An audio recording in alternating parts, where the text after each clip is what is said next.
ಮಂಗಳಾರತಿ ಬೆಳಗಿ ಚೌಡೇಶ್ವರಿಗೆ, ಜಯ ಮಂಗಳಾರತಿ ಜಗದೀಶ್ವರಿಗೆ. ಮಂಗಳಾರತಿ ಬೆಳಗಿ ಚೌಡೇಶ್ವರಿಗೆ, ಜಯ ಮಂಗಳಾರತಿ ಜಗದೀಶ್ವರಿಗೆ. ಜಯ ಮಂಗಳಂ ನಿತ್ಯ ಶುಭ ಮಂಗಳಂ ಕೇಳಗಿಯ ಚೌಡೇಶ್ವರಿಗೆ. ಆತ್ಮೀಯ ಕೇಳುಗರಿಗೆ ನಮಸ್ಕಾರ. ನಾನು ನಿಮ್ಮ ಬಾನುಲಿ ಗೆಳೆಯ ಯತೀಶ್. ನೀವು ಕೇಳ್ತಾ ಇದ್ದೀರಾ ಜನಧ್ವನಿ ರೇಡಿಯೋ. ಎಂದಿನಂತೆ ತಮಗೆಲ್ಲರಿಗೂ ನಮ್ಮೂರ ವೈಭವ ಕಾರ್ಯಕ್ರಮಕ್ಕೆ ಆತ್ಮೀಯವಾದ ಸ್ವಾಗತ. ಕೇಳುಗರೆ, ಇಂದಿನ ನಮ್ಮೂರ ವೈಭವ ಕಾರ್ಯಕ್ರಮದಲ್ಲಿ ಪ್ರಸ್ತುತ ತಾಲೂಕಿನ ದೇವಾಲಯಗಳ ಸ್ಥಿತಿಗತಿ, ಅವುಗಳ ಇತಿಹಾಸ, ಹಬ್ಬಗಳ ಆಚರಣೆ, ಸಂಸ್ಕೃತಿ ಸಂಪ್ರದಾಯಗಳ ಕುರಿತು ತಿಳಿದುಕೊಳ್ಳುವ ನಮ್ಮೂರ ವೈಭವ ಕಾರ್ಯಕ್ರಮಕ್ಕೆ ತಮಗೆಲ್ಲರಿಗೂ ಸಹ ಆತ್ಮೀಯವಾದ ಸ್ವಾಗತ. ಇಂದಿನ ನಮ್ಮೂರ ವೈಭವ ಕಾರ್ಯಕ್ರಮದಲ್ಲಿ ಸರಗೂರಿನಲ್ಲಿರುವ ಶ್ರೀ ಚೌಡೇಶ್ವರಿ ದೇವಸ್ಥಾನದ ಇತಿಹಾಸ, ಹಿನ್ನೆಲೆ, ಹಬ್ಬಗಳ ಆಚರಣೆ ಮತ್ತು ಜಾತ್ರಾ ಹಿನ್ನೆಲೆ ಕುರಿತು ಒಂದಷ್ಟು ಮಾಹಿತಿಯನ್ನು ತಿಳಿಯೋಣ. ಈ ಒಂದು ಮಾಹಿತಿಯನ್ನು ತಿಳಿಸಿಕೊಡಲು ಇಂದು ನಮ್ಮೊಂದಿಗಿದ್ದಾರೆ ಸರಗೂರಿನ ನಿವಾಸಿಗರಾದ ಶ್ರೀಯುತ ಶ್ರೀಕಾಂತ್ ಎಸ್ ರವರು. ಬನ್ನಿ ಅವರನ್ನು ಕಾರ್ಯಕ್ರಮಕ್ಕೆ ಸ್ವಾಗತಿಸುವ ಮೂಲಕ ದೇವಾಲಯದ ಇತಿಹಾಸ ಮತ್ತು ಜಾತ್ರಾ ವೈಶಿಷ್ಟ್ಯತೆಯ ಬಗ್ಗೆ ತಿಳಿದುಕೊಳ್ಳೋಣ. ಸರ್, ಪ್ರಥಮವಾಗಿ ನಮ್ಮೂರ ವೈಭವ ಕಾರ್ಯಕ್ರಮಕ್ಕೆ ತಮಗೆ ಆತ್ಮೀಯವಾದ ಸ್ವಾಗತ ಸರ್. ತುಂಬ ಥ್ಯಾಂಕ್ ಯು ಸರ್. ಶುಭ ಮಂಗಳಂ ನಿತ್ಯ ಜಯ ಮಂಗಳಂ. ಸರ್, ಪ್ರಥಮವಾಗಿ ತಮ್ಮ ಬಗ್ಗೆ ಒಂದು ಕಿರು ಪರಿಚಯವನ್ನು ನಮ್ಮ ಕೇಳುಗರಿಗೆ ಮಾಡಿಕೊಡೋದಾದರೆ. ಸರ್, ನನ್ನ ಹೆಸರು ಶ್ರೀಕಾಂತ್ ಅಂತೇಳಿ. ನಮ್ಮ ತಂದೆ ಹೆಸರು ಶ್ರೀರಂಗ ಅಂತ. ಅವರು ಕನ್ನಡ ಪಂಡಿತರು. ಅವರು ಸರಗೂರಿನ ನಿವಾಸಿಗಳು. CSR ಅಂದರೆ ಚಿರಪರಿಚಿತರು ಅವರು. CSR ಅಂದರೆ ಅವರ ತಂದೆ ಹೆಸರು ಚಿಕ್ಕರಂಗ ಶೆಟ್ಟಿ ಅಂತ, ಯಜಮಾನ್ ಚಿಕ್ಕರಂಗ ಶೆಟ್ಟಿ ಅಂತ. ಅವರ ತಂದೆ ಹೆಸರು ರಂಗಶೆಟ್ಟಿ, ಯಜಮಾನ್ ರಂಗಶೆಟ್ಟಿ ಅಂತ. ಯಜಮಾನ್ ರಂಗಶೆಟ್ಟರ ಕುಟುಂಬ ವರ್ಗ ಅಂದ್ರೆ ಸರಗೂರಲ್ಲಿ ಆಲ್ಮೋಸ್ಟ್ ಅಲ್ಲಿ ಇವತ್ತಿನ ಜನತೆಗೆ ಗೊತ್ತಿಲ್ಲದೆ ಇರ್ಬೋದು, ಹಳೆ ಜನರೇಷನ್ ಅವ್ರಿಗೆ ತುಂಬಾ ಪರಿಚಿತರು, ಚಿರಪರಿಚಿತರು. ಯಜಮಾನ್ ರಂಗಶೆಟ್ರು ಅಂದ್ರೆ ಚಿರಪರಿಚಿತರು. ಇವತ್ತಿಗೂ ಸಹ ನಮ್ಮನ್ನ ಗುರುತಿಸೋದು ಯಜಮಾನ್ ರಂಗಶೆಟ್ಟರ ಕುಟುಂಬದವರು ಅಂತಾನೆ ಗುರುತಿಸೋದು. ನಾವು ಸಂತೆ ಸರಗೂರಿನ ನಿವಾಸಿಗಳು, 10ನೇ ವಾರ್ಡು, ತೊಗಟವೀರ ಸಮಾಜ. ಸರ್, ಪ್ರಥಮವಾಗಿ ಈ ಒಂದು ದೇವಾಲಯಕ್ಕೆ ಶ್ರೀ ಚೌಡೇಶ್ವರಿ ಎಂಬ ಹೆಸರು ಹೇಗೆ ಬಂತು? ಈ ಒಂದು ಚೌಡೇಶ್ವರಿ ದೇವಿಯ ಇತಿಹಾಸ ಏನು? ಜೊತೆಗೆ ಈ ಒಂದು ಪೌರಾಣಿಕ ಹಿನ್ನೆಲೆಯ ಬಗ್ಗೆ ಒಂದಷ್ಟು ಮಾಹಿತಿಯನ್ನು ನಮ್ಮ ಕೇಳುಗರ ಜೊತೆ ಹಂಚ್ಕೊಳ್ಳೋದಾದ್ರೆ. ಈ ಸರಗೂರಿನಲ್ಲಿ ಇರತಕ್ಕಂಥ ಈಗ ತೊಗಟವೀರ ಸಮಾಜ ಮೂಲತಃ ನಾವು ಕರ್ನಾಟಕದವರಲ್ಲ. ಮೂಲತಃ ಯಾಕಂದರೆ ನಮ್ಮ ತಾತ ಅವರ ಕಾಲದಿಂದಲೇ ನಾವು ಆಂಧ್ರ ಪ್ರದೇಶದ ನಿವಾಸಿಗಳು, ಕರ್ನೂಲೂರು ಜಿಲ್ಲೆ ಆ ಕಡೆ ಸೈಡ್ನವರು. ಏನಾಗುತ್ತೆ ಅಂದರೆ ಈ ಹೈದರಾಬಾದ್ ನಿಜಾಮನ ಕಾಟದಿಂದ ತಡೆಯಲಾರದೆ ಮನನೊಂದು ಹಿಂದೂ ಧರ್ಮದಿಂದ ಇಸ್ಲಾಂ ಧರ್ಮಕ್ಕೆ ಮತಾಂತರ ಮಾಡ್ತಾ ಇರ್ತಾರೆ ಕ್ರೂರವಾಗಿ. ಆ ಕ್ರೂರತೆಯನ್ನು ತಾಳಲಾರದೆ, ಕಷ್ಟವನ್ನು ಸಹಿಸಲಾರದೆ ವಲಸೆ ಬಂದ್ಬಿಡ್ತಾರೆ ಈ ಕಡೆಗೆ, ನಮ್ಮ ಕರ್ನಾಟಕ ಭಾಗಕ್ಕೆ. ಕರ್ನಾಟಕ ಭಾಗಕ್ಕೆ ಬರಬೇಕಾದ್ರೆ ಹರಿದು ಹಂಚು ಹೋಗ್ಬಿಡ್ತಾರೆ. ಏನು ನಮ್ಮ ಜನ ಇರ್ತಾರೆ ಎಲ್ಲ ಅಲ್ಲಲ್ಲಿ ಎಲ್ಲೆಲ್ಲಿ ಅನುಕೂಲ ಇರುತ್ತೆ ಅಲ್ಲಲ್ಲಿ ವಾಸ ಮಾಡೋದಕ್ಕೆ ಇದು ಮಾಡ್ತಾರೆ. ಸರಗೂರಿಗೆ ಬಂದಾಗ ಬರೀ 25 ಮನೆಗಳು ಮಾತ್ರ ಬಂದದ್ದು. 25 ಮನೆಗಳು ಮಾತ್ರ ಬಂದದ್ದು. ಮೂಲತಃ ಸರಗೂರಿನ ತೊಗಟವೀರ ಸಮಾಜದಲ್ಲಿ 25 ಮನೆಗಳು ಮಾತ್ರ ಇದ್ದದ್ದು. ಇಲ್ಲಿರ್ತಕ್ಕಂಥ ಅಕ್ಕಪಕ್ಕ ಇರ್ತಕ್ಕಂಥ ಚೆನ್ನೀಪುರ ಆಗ್ಬೋದು, ಮಳಲಿ ಆಗ್ಬೋದು, ಮಗ್ಗೆ ಆಗ್ಬೋದು, ಇನ್ನು ಅದು ಬಿಟ್ರೆ ಮುಳ್ಳೂರು ಆಗ್ಬೋದು, ಇನ್ನು ಹಲವಾರು ಕಡೆ ಹಂಚೋಗಿರ್ತಾರೆ. ಅವ್ರವ್ರಿಗೆ ಎಲ್ಲೆಲ್ಲಿ ಅನುಕೂಲ ಇರುತ್ತೆ ಅಲ್ಲೆಲ್ಲ ಹಂಚೋಗಿರ್ತಾರೆ. ಹಂಚೋಗಿರತಕ್ಕಂಥ ಸಂದರ್ಭದಲ್ಲಿ ಏನಾಗುತ್ತೆ, ನಮ್ಮ ಸರಗೂರಲ್ಲಿ 25 ಮನೆಗಳಿರ್ತಾವಲ್ಲ, ಆಗ ನಮ್ಮ ದೇವರು ಬಂದು ಆಂಧ್ರ ಪ್ರದೇಶದ ಕರ್ನೂಲೂರು ಜಿಲ್ಲಾ ನಂದವರ ಗ್ರಾಮದಲ್ಲಿ ನಂದವರಂ ಚೌಡೇಶ್ವರಿ ಅಂತ ಇರೋದು. ಅಲ್ಲಿ ನಾವು ಏನು ಮಾಡ್ತಾರೆ ಅಂದರೆ, ನಾವು ಆ ಕಡೆಯಿಂದ ಈ ಕಡೆಗೆ ವಲಸೆ ಬಂದಂಥ ಸಂದರ್ಭದಲ್ಲಿ ನಮಗೆ ನಮ್ಮ ಕುಲದೇವಿಗೆ ನಾವು ಪೂಜೆ ಮಾಡಬೇಕು. ನಮ್ಮ ಕುಲದೇವಿ ಅಂದರೆ ಈಗ ಇರ್ತಕ್ಕಂಥ ಚೌಡೇಶ್ವರಿ ನಮ್ಮ ಕುಲದೇವಿ ಆರಾಧಕರು ನಾವು, ತೊಗಟವೀರ ಜನಾಂಗದವರು. ಅಲ್ಲಿಂದ ಬಂದ ಮೇಲೆ ಈ ದೇವಸ್ಥಾನವನ್ನು ಮಾಡಬೇಕು ಅಂದ್ಬಿಟ್ಟು ನಮ್ಮ ಪೂರ್ವಿಕರು ನಿರ್ಧಾರ ಮಾಡ್ತಾರೆ, ಅವತ್ತಿನ ಇದ್ದಂಥ ಜನರು. ಆಗ ಏನಾಗುತ್ತೆ, ಇಲ್ಲಿ ಒಂದು ಚಿಕ್ಕದಾಗಿ ಗುಡಿ ಮಾಡಿರ್ತಾರೆ. ಚಿಕ್ಕದಾಗಿ ಅಂದರೆ ಈಗ ಗುಡಿಸಲ್ ರೀತಿ ಇರುತ್ತಲ್ಲ, ಮಟ್ಟಾಳೆ ಶೆಡ್ ಹಾಕಿ, ಸ್ವಾತಂತ್ರ್ಯ ಪೂರ್ವದಕ್ಕೆ ಮುಂಚೆ ನಾನು ಹೇಳ್ತಾ ಇರೋದು, ಹಾಕಿ ಇರುತ್ತೆ. ಅದು ಏನಾಗುತ್ತೆ ಅಂದರೆ ಅದರಲ್ಲಿ ಕಾಲಾನಂತರ ನಡ್ಕೊಂಡು ಹೋಗ್ತಾ ಇರುತ್ತೆ. ಆಗ ಏನಾಗತ್ತೆ, ಒಂದು ಚಿಕ್ಕದು ವಿಗ್ರಹ ಇರುತ್ತೆ, ಚೌಡೇಶ್ವರಿ ವಿಗ್ರಹ ಕಲ್ಲೊಂದು. ಹ್ಮ್. ಅದಕ್ಕೆ ಏನಾಗಿರುತ್ತೆ ಅಂದ್ರೆ ಒಂದು ಸ್ವಲ್ಪ ದೃಷ್ಟಿ ದೋಷ ಇರುತ್ತೆ. ದೃಷ್ಟಿ ದೋಷ ಇರುತ್ತೆ. ಅಂದ್ರೆ ಈ ಶಾಂತ ಸ್ವರೂಪದಲ್ಲಿರೋ ದೇವ್ರಿಗೂ ಒಂದು ಸ್ವಲ್ಪ ಉಗ್ರ ರೂಪದಲ್ಲಿರೋ ದೇವ್ರಿಗೂ ಸ್ವಲ್ಪ ವ್ಯತ್ಯಾಸ ಇದೆ. ಅದರಿಂದ ಹಳೆ ವಿಗ್ರಹಕ್ಕೆ ಒಂದು ಸ್ವಲ್ಪ ದೃಷ್ಟಿ, ಕ್ರೂರ ದೃಷ್ಟಿ ಅಂತ ಹೇಳ್ತಾರೆ. ಆ ರೀತಿ ಇರುತ್ತೆ. ಯಾಕಂದ್ರೆ ರೋಗ ರುಜಿನಗಳು ಜಾಸ್ತಿ. ಯಾರೋ ಒಬ್ರನ್ನ ಪಂಡಿತರ ನಡೆದು ಕೇಳಿದಾಗ, ವಿಚಾರಣೆ ಮಾಡಿದಾಗ ವಿಚಾರದ ಬಗ್ಗೆ, ಈ ರೀತಿ ನೀವು ಪೂಜೆ ಮಾಡ್ತಕ್ಕಂಥ ದೇವ್ರಿಗೆ ದೃಷ್ಟಿ ಸರಿ ಇಲ್ಲ ಅಂದ್ರೆ ಒಂಥರ ಕ್ರೂರ ದೃಷ್ಟಿ, ಅದು ಒಳ್ಳೆ ದೃಷ್ಟಿ ಅಲ್ಲ ಅದು. ಈ ವಿಗ್ರಹನ ನೀವು ಬೇರೆ ಕಡೆ ಮಡಗ್ಬಿಟ್ಟು ಒಂದು ಪುನರ್ ಹೊಸ ವಿಗ್ರಹವನ್ನ ನೀವು ಪ್ರತಿಷ್ಠಾಪನೆ ಮಾಡಿ ಅಂತ. ಆಗೇನಾಗುತ್ತೆ, ಇವರು ನಮ್ಮ ಪೂರ್ವಿಕರೆಲ್ಲ ಕುಂತು ತೀರ್ಮಾನ ಮಾಡಿ ಒಂದು ಚೌಡೇಶ್ವರಿ ವಿಗ್ರಹನ ಕೆತ್ತನೆ ಮಾಡಿಸ್ಬೇಕು ಅಂತ ಹೇಳಿ. ಯಾರು ಕೆತ್ತಿದ್ರು ಅಂತಾನೂ ನಮಗ್ ಗೊತ್ತಿಲ್ಲ. ಅದು ಏನಾಗುತ್ತೆ, ಕಾಲಾನಂತರದಲ್ಲಿ ಕೆತ್ತನೆ ಆಗಿ ಪೂರ್ಣ ಪ್ರಮಾಣದಲ್ಲಿ ಆಗತ್ತೆ. ಪೂರ್ಣ ಪ್ರಮಾಣದಲ್ಲಿ ಎಲ್ಲಾಗತ್ತೆ ಅಂದ್ರೆ, ಈಗ ನಮ್ಮ ಕಪಿಲಾದಂಡೆ ಪಶ್ಚಿಮ ವಾಹಿನಿ ನಮ್ಮ 10ನೇ ವಾರ್ಡಲ್ಲಿ ಇದೆಯಲ್ಲ, ನರಸಿಂಹಸ್ವಾಮಿ ದೇವಸ್ಥಾನ, ಆ ಭಾಗದಲ್ಲಿ ಕೆತ್ತನೆ ಆಗುತ್ತೆ. ಕೆತ್ತನೆ ಆಗಿ ಸುಮಾರು ವರ್ಷಗಳು ಅದು ನೀರಲ್ಲೇ ಇರುತ್ತೆ. ನೀರಲ್ಲೇ ಇರಬೇಕಾದ್ರೆ ನಮ್ಮ ಸಮಾಜದವ್ರು ಏನಾಗಿರುತ್ತೆ ಅಂದ್ರೆ, ಈಗ ಒಂದು ಸಮಾಜದಲ್ಲಿ ಏನಂದ್ರೆ ಪಾರ್ಟಿಗಳು ಇದ್ದೇ ಇರ್ತವೆ, ಗುಂಪು ಘರ್ಷಣೆಗಳು. ಅದು ಒಂದ್ ಸ್ವಲ್ಪ ಪಾರ್ಟಿಗಳಾಗ್ಬಿಟ್ಟಿರುತ್ತೆ. ಆ ದೇವಸ್ಥಾನನ ಇವರು ಜೀರ್ಣೋದ್ಧಾರ ಕೈನೇ ಹಾಕಲ್ಲ, ಸುಮಾರು ವರ್ಷ ಹಂಗೆ ಸ್ಥಗಿತವಾಗ್ಬಿಡುತ್ತೆ. ಆ ನಂತರ ಏನಾಗುತ್ತೆ, ಎಲ್ಲಾರನ್ನು ತಿರ್ಗಾ ಸೇರಿಸಿ ನಾವು ಒಂದು ದೇವಸ್ಥಾನ ಮಾಡಬೇಕು, ಈ ರೀತಿ ಮಾಡಬೇಕು, ಈ ದೇವ್ರನ್ನ ತಗೊಂಡೋಗಿ ಈಗಿರ್ತಕ್ಕಂಥ ನಮ್ಮ ವನಸಿರಿನಾಡ ಅಧಿದೇವತೆ ಚಿಕ್ಕಮ್ಮ ದೇವಿ ದೇವಸ್ಥಾನದಲ್ಲಿ ತಗೊಂಡೋಗಿ ಮಡಬಿಡೋಣ, ಅಲ್ಲಿರೋಂಥ ವಿಗ್ರಹನ ತಗೊಂಬಂದು ಪ್ರತಿಷ್ಠಾಪನೆ ಮಾಡೋಣ ಅಂತ ಅಂದ್ಬಿಟ್ಟು ಎಲ್ಲರೂ ಸಹ ನಿರ್ಧಾರ ಮಾಡ್ತಾರೆ. ಆಯ್ತು ಅಂದ್ಬಿಟ್ಟು ಎಲ್ಲ ಸಮಾಜದವರೆಲ್ಲ ಒಕ್ಕೊರಳಿಂದ ಕೈಗೂಡಿಸ್ತಾರೆ. ಕೂಡಿಸ್ತಂಥ ಸಂದರ್ಭದಲ್ಲಿ ಏನಾಗುತ್ತೆ, ಇಲ್ಲಿರ್ತಕ್ಕಂಥ ಚಿಕ್ಕ ವಿಗ್ರಹನ ಚಿಕ್ಕದೇವಮ್ಮನ ಬೆಟ್ಟಕ್ಕೆ ತಗೊಂಡೋಗಿ ಅಲ್ಲಿ ಮಡಗ್ತಾರೆ. ಮಡಿಗೆಯಲ್ಲಿ ಇವತ್ತಿಗೂ ಸಹ ಇದೆ. ಅಂದ್ರೆ ಯಾರಿಗೂ ಅದು ಚೌಡೇಶ್ವರಿ ಅಂತ ಗೊತ್ತಿಲ್ಲ. ಕಾಲಭೈರವೇಶ್ವರನ ದೇವಸ್ಥಾನದ ಬಲಭಾಗದಲ್ಲಿ ಇವತ್ತಿಗೂ ಸಹ ಇದೆ. ಅದು ಚೌಡೇಶ್ವರಿ, ಅದು ಸರಗೂರಿನ ತೊಗಟವೀರ ಚೌಡೇಶ್ವರಿ, ಅದು ಮುಂಚೆ ಇದ್ದಂತ ಚೌಡೇಶ್ವರಿ. ಅದು ಅಲ್ಲಿಂದ ಬಂದ್ಮೇಲೆ ಈ ದೇವರನ್ನ ಪ್ರತಿಷ್ಠಾಪನೆ ಮಾಡಬೇಕು. ಪ್ರತಿಷ್ಠಾಪನೆ ಮಾಡೋದಕ್ಕೆ ಆರ್ಥಿಕ ವ್ಯವಸ್ಥೆ ಕಮ್ಮಿ. ಆಗ ಏನ್ ಮಾಡ್ತಾರೆ, ನಮ್ಮ ಮೈಸೂರು ಮಹಾಸಂಸ್ಥಾನ ಇರುತ್ತೆ. ಮೈಸೂರು ಮಹಾಸಂಸ್ಥಾನಕ್ಕೆ ನಮ್ಮ ಸಮಾಜದಿಂದ ಸ್ವಲ್ಪ ಪರಿಚಿತರು ಪಟೇಲ್ರ ನಾರಾಯಣ್ ಶೆಟ್ರು ಅಂತ. ಅವ್ರಿಗೆ ಮೈಸೂರು ಮಹಾಸಂಸ್ಥಾನದಿಂದ ಅದು ಎಷ್ಟೋ ಎಕರೆಗಳನ್ನ ಅವ್ರಿಗೆ ಬಳುವಳಿಯಾಗಿ ಕೊಟ್ಟಿರ್ತಾರೆ ನಮ್ಮ ಸರಗೂರು ಪಟೇಲ್ರಿಗೆ. ಅವರು ಆಮೇಲೆ ನಮ್ಮ ತಾತ ಅವರು ರಂಗಶೆಟ್ರು, ಇವ್ರುಗಳು, ಆಮೇಲೆ ಇನ್ನೂ ಸುಮಾರು ಜನ ಹಲವರು, ಅವ್ರ ಬಗ್ಗೆ ನನಗೆ ಗೊತ್ತಿಲ್ಲ. ಅವ್ರುಗಳನ್ನೆಲ್ಲ ಕರ್ಕೊಂಡು ಮೈಸೂರು ಮಹಾಸಂಸ್ಥಾನಕ್ಕೆ ಹೋಗ್ತಾರೆ. ಹೋಗಿ ಮಹಾರಾಜರ ಹತ್ರ ಮುಖಾಮುಖಿ ಮಾತಾಡ್ತಾರೆ. ಸ್ವಾಮಿ, ಈ ರೀತಿ ನಮ್ಮ ಸರಗೂರು ಗ್ರಾಮದಲ್ಲಿ ಚೌಡೇಶ್ವರಿ ಶಕ್ತಿ ದೇವತೆಯನ್ನು ನಾವು ಪ್ರತಿಷ್ಠಾಪನೆ ಮಾಡ್ತಾ ಇದೀವಿ. ನಿಮ್ಮ ಕೈಲಾದ ಸಹಾಯ, ಮೈಸೂರು ಮಹಾಸಂಸ್ಥಾನದಿಂದ ಏನು ಸಹಾಯ ಐತೆ ಅದನ್ನ ಸಹಾಯ ಮಾಡ್ಕೊಡ್ಬೇಕು ಅಂತ ಅಂದ್ಬಿಟ್ಟು ಅವ್ರ ಹತ್ರಲ್ಲಿ ಒಂದು ಮನವಿ ಮಾಡ್ತಾರೆ. ಮನವಿ ಮಾಡಿದಾಗ ಅಲ್ಲಿ ಇದ್ದಂತ ಆಯಾ ಕಾಲಘಟ್ಟದಲ್ಲಿ ಇದ್ದಂತ ಮೈಸೂರು ಮಹಾರಾಜರು ಆಗ ಒಂದು ಯೋಚನೆ ಮಾಡಿ, ಈ ದೇವಸ್ಥಾನದ ಪ್ರತಿಷ್ಠಾಪನಾ ಕಾರ್ಯ ಪೂರ್ತಿ ನಮ್ಮ ಮೈಸೂರು ಮಹಾಸಂಸ್ಥಾನದ ರಾಜ ಪುರೋಹಿತರಿಂದ ಆಗತ್ತೆ, ಅದಕ್ಕೆ ನನ್ನ ಸಂಪೂರ್ಣ ಬೆಂಬಲವಿದೆ ಅಂತ ಅಂದ್ಬಿಟ್ಟು ಹೇಳ್ದೆ. ನಾನು ನಡೆಸ್ಕೊಡ್ತೀನಿ ಅಂತ. ಅಲ್ಲಿಂದ ಬಂದ್ಮೇಲೆ ಏನಾಗುತ್ತೆ, ಇಂಥ ದಿನ ಆ ಮೈಸೂರು ಮಹಾಸಂಸ್ಥಾನದ ರಾಜ ಪುರೋಹಿತರು ಇಂಥ ದಿನನೇ ಪ್ರತಿಷ್ಠಾಪನೆ ಮಾಡಬೇಕು ಅಂತಂತ ಹೇಳ್ಬಿಟ್ಟು ಅದನ್ನ ಪ್ರತಿಷ್ಠಾಪನೆ ಮಾಡೋದಕ್ಕೆ ಒಂದು ದಿನಾಂಕವನ್ನು ಗುರ್ತು ಮಾಡ್ತಾರೆ.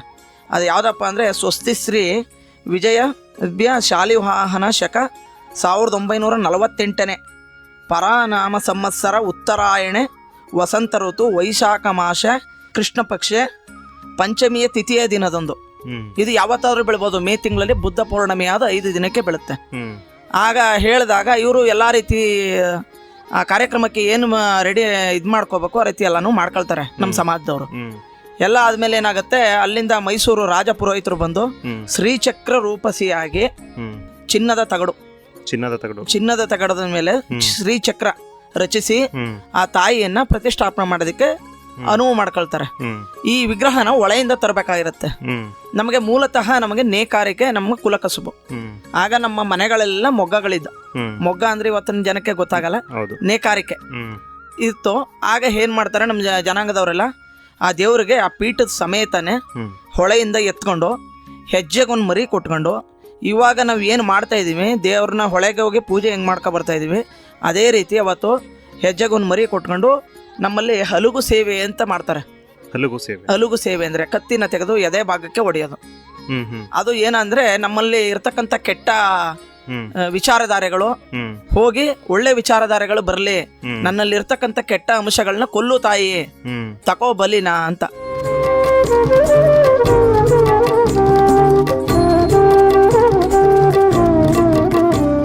ಅದಕ್ಕೆ ಆ ತಾಯಿಗೆ ಬಲಿ ಕೊಡ್ಬೇಕಾದ್ರೆ ಕೋ ಬಲೆ ಅಂದ್ರೆ ಹ್ಮ್ ನಾನು ನಿನಗೆ ಬಲಿ ಕೊಡ್ತಾ ಇದ್ದೀನಿ. ಹ್ಮ್ ಹ್ಮ್ ಬಲ್ಕ ಅಂದ್ರೆ ನೀನು ಸ್ವೀಕರಿಸು, ಹ್ಮ್ ಬಲಕ ಅಂದ್ರೆ ಹ್ಮ್ ತಿನ್ನು ಹ್ಮ್ ಅನ್ನೋ ಅರ್ಥ ಬರುತ್ತೆ. ಅದು ಮೂಲತಃ ಅದು ತೆಲುಗಂದು, ಅದು ತೆಲುಗು word. ತೆಲುಗು. ಯಾಕಂದ್ರೆ ನಾವು ತೆಲುಗಿನಲ್ಲೇ ಹುಟ್ಟಿ ಇದ್ದದ್ರಿಂದ ಹೌದು. ಆ ರೀತಿ ಆಗತ್ತೆ.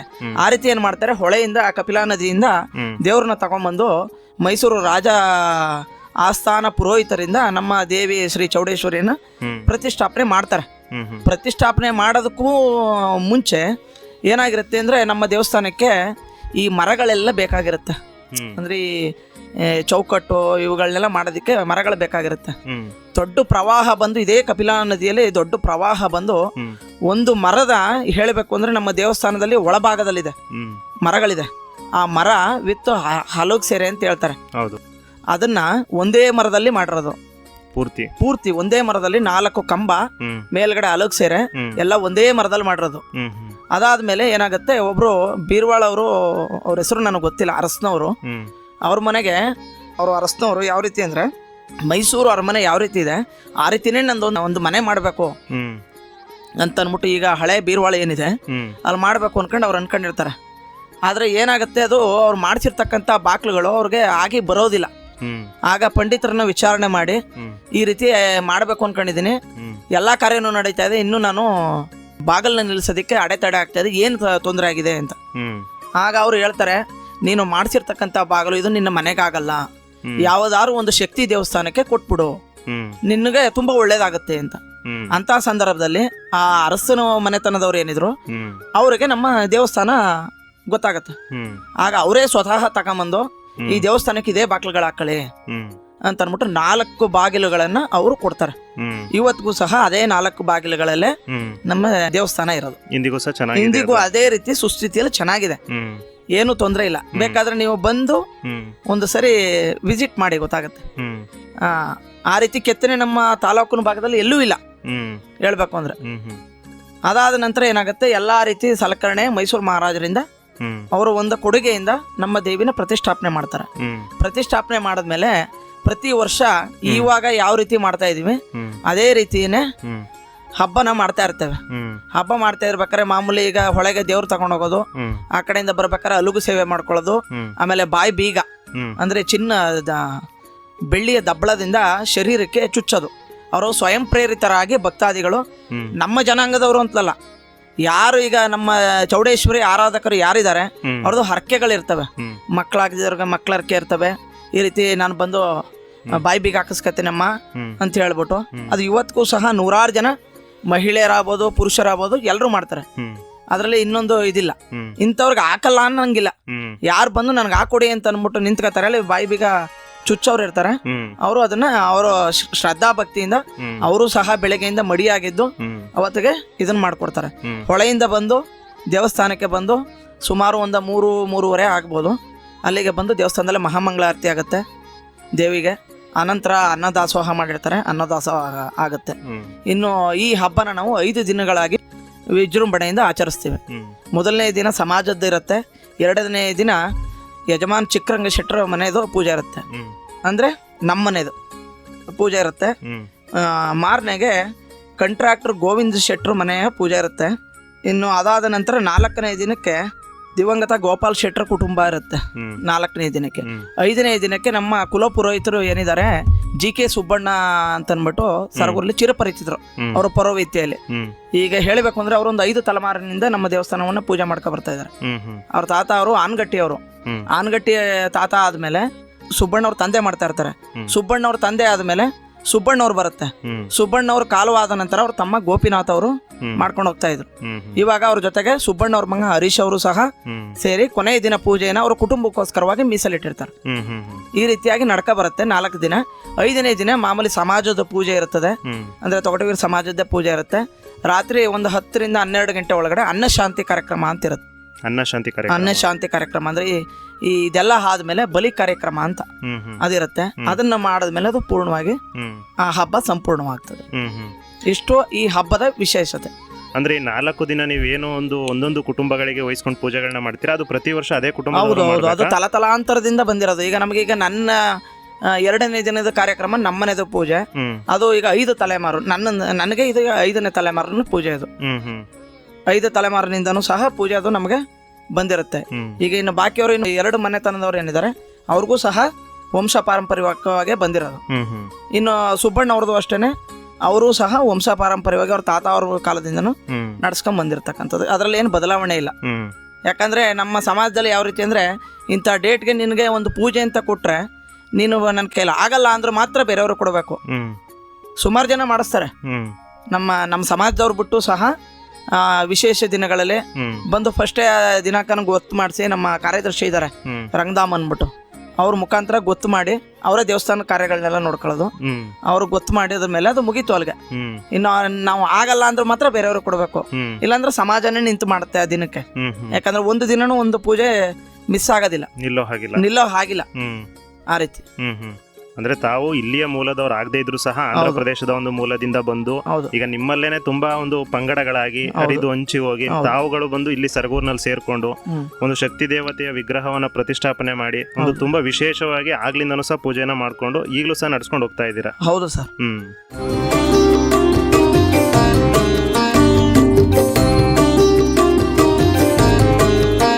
ಸರ್, ನಿಮ್ಮ ಒಂದು ದೇವಾಲಯದ ಆವರಣದಲ್ಲಿರುವಂತಹ ಇತರ ಉಪದೇವತೆಗಳ ಸನ್ನಿಧಿಗಳ ಬಗ್ಗೆ ತಿಳಿಸೋದಾದ್ರೆ?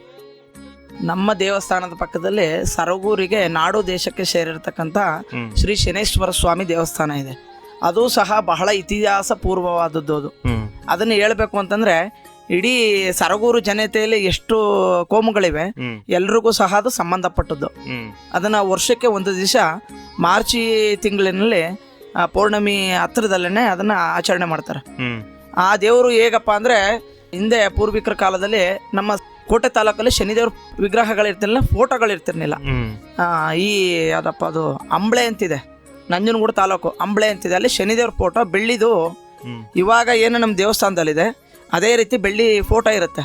ಅದನ್ನ ತಗೊಂಬಂದು ಭಾರಿ ವಿಜೃಂಭಣೆಯಿಂದ ಇಡೀ ಹೇಳ್ಬೇಕು ಅಂದ್ರೆ ನಮ್ಮ ಕೋಟೆ ತಾಲೂಕಲ್ಲಿ ಶನಿದೇವ್ರ ಉತ್ಸವನ ಶುರು ಮಾಡಿದ್ದು ಅಂದ್ರೆ ಸರಗೂರಲ್ಲೇ ಪ್ರಪ್ರಥಮವಾಗಿ ಶನಿದೇವರ ಉತ್ಸವವನ್ನು ಶುರು ಮಾಡಿದ್ದು.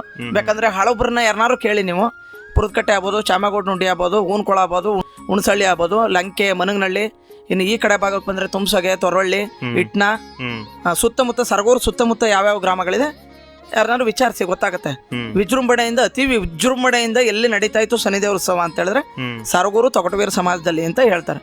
ಬಂದವ್ರಿಗೆಲ್ಲ ದಾಸೋಹ ಕಾರ್ಯಕ್ರಮ ಅವಾಗ್ಲೇನೆ, ಯಾರೇ ಬಂದ್ರು ಶನಿದೇವ್ರ ಉತ್ಸವಕ್ಕೆ ಬಂದವ್ರಿಗೆ ಊಟದ ವ್ಯವಸ್ಥೆ ಬಹಳ ಆಗ್ತಾ ಇತ್ತು. ಆವಾಗ ಏನಾಗುತ್ತೆ, ನಂಜನಗೂಡಿಂದ ತಗೊಂಡ್ಬಂದು ಮಾಡ್ತಾ ಇರ್ತಾರೆ. ಅಲ್ಲಿ ಏನಾಗೋಗುತ್ತೆ, ಅವ್ರಿಗೆ ಒಂದ್ ರೀತಿ ಇದಾಗ್ಬಿಡುತ್ತೆ, ನಾವು ಫೋಟೋ ಕೊಟ್ರೆ ಇವರು ಉತ್ಸವ ಮಾಡ್ತಾರೆ, ಇಲ್ಲದೆ ಇದ್ರೆ ಇಲ್ಲ ಅನ್ನೋ ಲೆಕ್ಕಾಚಾರಕ್ಕೆ ಅವ್ರು ಬಂದ್ಬಿಡ್ತಾರೆ. ಒಂದು ಸರಿ ಹೋಗಿ ಕೇಳಿದಾಗ ಏನ್ ಹೇಳ್ತಾರೆ, ಅಲ್ಲೇ ಬರ್ತಕ್ಕಂಥ ಆದಾಯ ಎಲ್ಲ ನಮಗ್ ಕೊಡ್ಬೇಕು ಅಂದ್ರೆ ಅಂಬಳೆ ದೇವಸ್ಥಾನದವ್ರು ಹೇಳಿದಾಗ ಏನಾಗುತ್ತೆ, ಇವ್ರಿಗೆ ನಮ್ಮವ್ರಿಗೆ ಒಂದ್ ಸ್ವಲ್ಪ ಕಸಿ ಬಿಸಿ ಆಗತ್ತೆ. ಈಗ ಆ ಹಬ್ಬ ಆಚರಣೆ ಮಾಡ್ಬೇಕಾದ್ರೆ ದೇವಸ್ಥಾನಕ್ಕೆ ಬಂದಂತ ಕಾಣಿಕೆಯಿಂದಾನೇ ಮಾಡೋದು. ಉರಿ ಅಂತ ಹಾಕಿರ್ತಾರೆ, ಏನವತ್ತೆಲ್ಲ ಏನೋ ಒಂದು 10 ರೂಪಾಯಿ ಇರ್ಬೋದೇನಪ್ಪ ಉರಿ ಅವತ್ತಿನ ದಿನಕ್ಕೆ, ಖರ್ಚು ವೆಚ್ಚನ ಅದರಿಂದಾನೇ ಬರೆಸ್ತಾ ಇರ್ತಾರೆ. ಈ ರೀತಿ ಕೇಳ್ಬಿಟ್ರಲ್ಲ ಇವರು, ಇವತ್ತು ಈ ರೀತಿ ಡಿಮ್ಯಾಂಡ್ ಮಾಡೋರು ನಾಳೆ ಇನ್ನು ಬೇರೆ ರೀತಿ ಕೊಡೋದೇ ಇಲ್ಲ ಅಂತಂದ್ರೆ ನಾವೇನ್ ಮಾಡೋ ಅಂದ್ಬಿಟ್ಟು, ಆಗ ನಮ್ಮ ನಾಡು ದೇಶ ಸರಗೂರು ಸಮಾಜದಲ್ಲಿ ಎಷ್ಟು ಕೋಮುಗಳಿವೆ ಎಲ್ಲಾ ಮುಖಂಡರನ್ನ ಕರೆದು ಈ ರೀತಿ ಅವರು ಡಿಮ್ಯಾಂಡ್ ಮಾಡ್ತಾವ್ರೆ. ಯಾಕಂದ್ರೆ ಏನ್ ಮಾಡ್ಬೇಕು ಅದಕ್ಕೆ ಒಂದು ಪರಿಹಾರ ಹೇಳಿ ಅಂತ. ಆಗ ಎಲ್ಲಾ ಕೋಮ್ನವರು ನಿರ್ಧಾರ ಮಾಡ್ತಾರೆ, ಅವ್ರ ಹತ್ರ ಏನ್ ಇದೆಯೋ ಶನಿದೇವ್ರ ಫೋಟೋ ಅದೇ ರೀತಿ ಫೋಟೋನ ನಾವೆಲ್ಲ ಸೇರಿ ಮಾಡ್ಸೋಣ ಅಂತ ಅನ್ಬಿಟ್ಟು, ಬೆಳ್ಳಿ ಫೋಟೋನೇ ಮಾಡ್ಸೋಣ ಅಂತ ಅನ್ಬಿಟ್ಟು ಆಗ ಏನ್ ಮಾಡ್ತಾರೆ, ಅದ್ರ ನೇತೃತ್ವನ ನಮ್ಮ ಸರಗೂರು ಸಮಾಜದವರು ಅಂದ್ರೆ ನಮ್ಮ ತೊಗಟವೀರ ಸಮಾಜದವರು ವಹಿಸ್ಕೊತಾರೆ. ಅದನ್ನ ನಾವು ಮಾಡಿಸ್ತೀವಿ, ನೀವೆಲ್ಲ ಎಲ್ಲಾ ಕೋಮ್ನಿಂದ ಇಷ್ಟಿಷ್ಟು ಅಂತ ಅನ್ಬಿಟ್ಟು ನೀವು ಆರ್ಥಿಕ ವ್ಯವಸ್ಥೆನ ಸರಿದೂಗಿಸಿ ಅಂತ.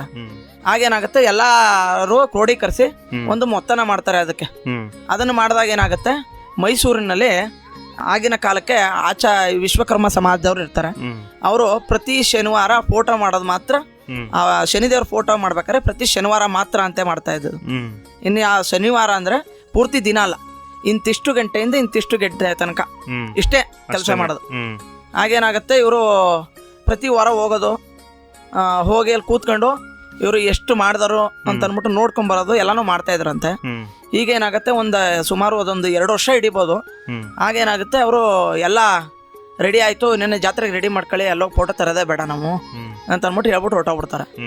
ಅಲ್ಲಿ ನೇತೃತ್ವ ವಹಿಸಿರ್ತಾರಲ್ಲ ಅವರು ಮುಖಂಡರು. ಸರಿ ಆಯ್ತು ಅಂದ್ಬಿಟ್ಟು ಇಲ್ಲೆಲ್ಲ ಜಾತ್ರೆಗೆಲ್ಲ ರೆಡಿ ಮಾಡ್ಕೊಬಿಡ್ತಾರೆ.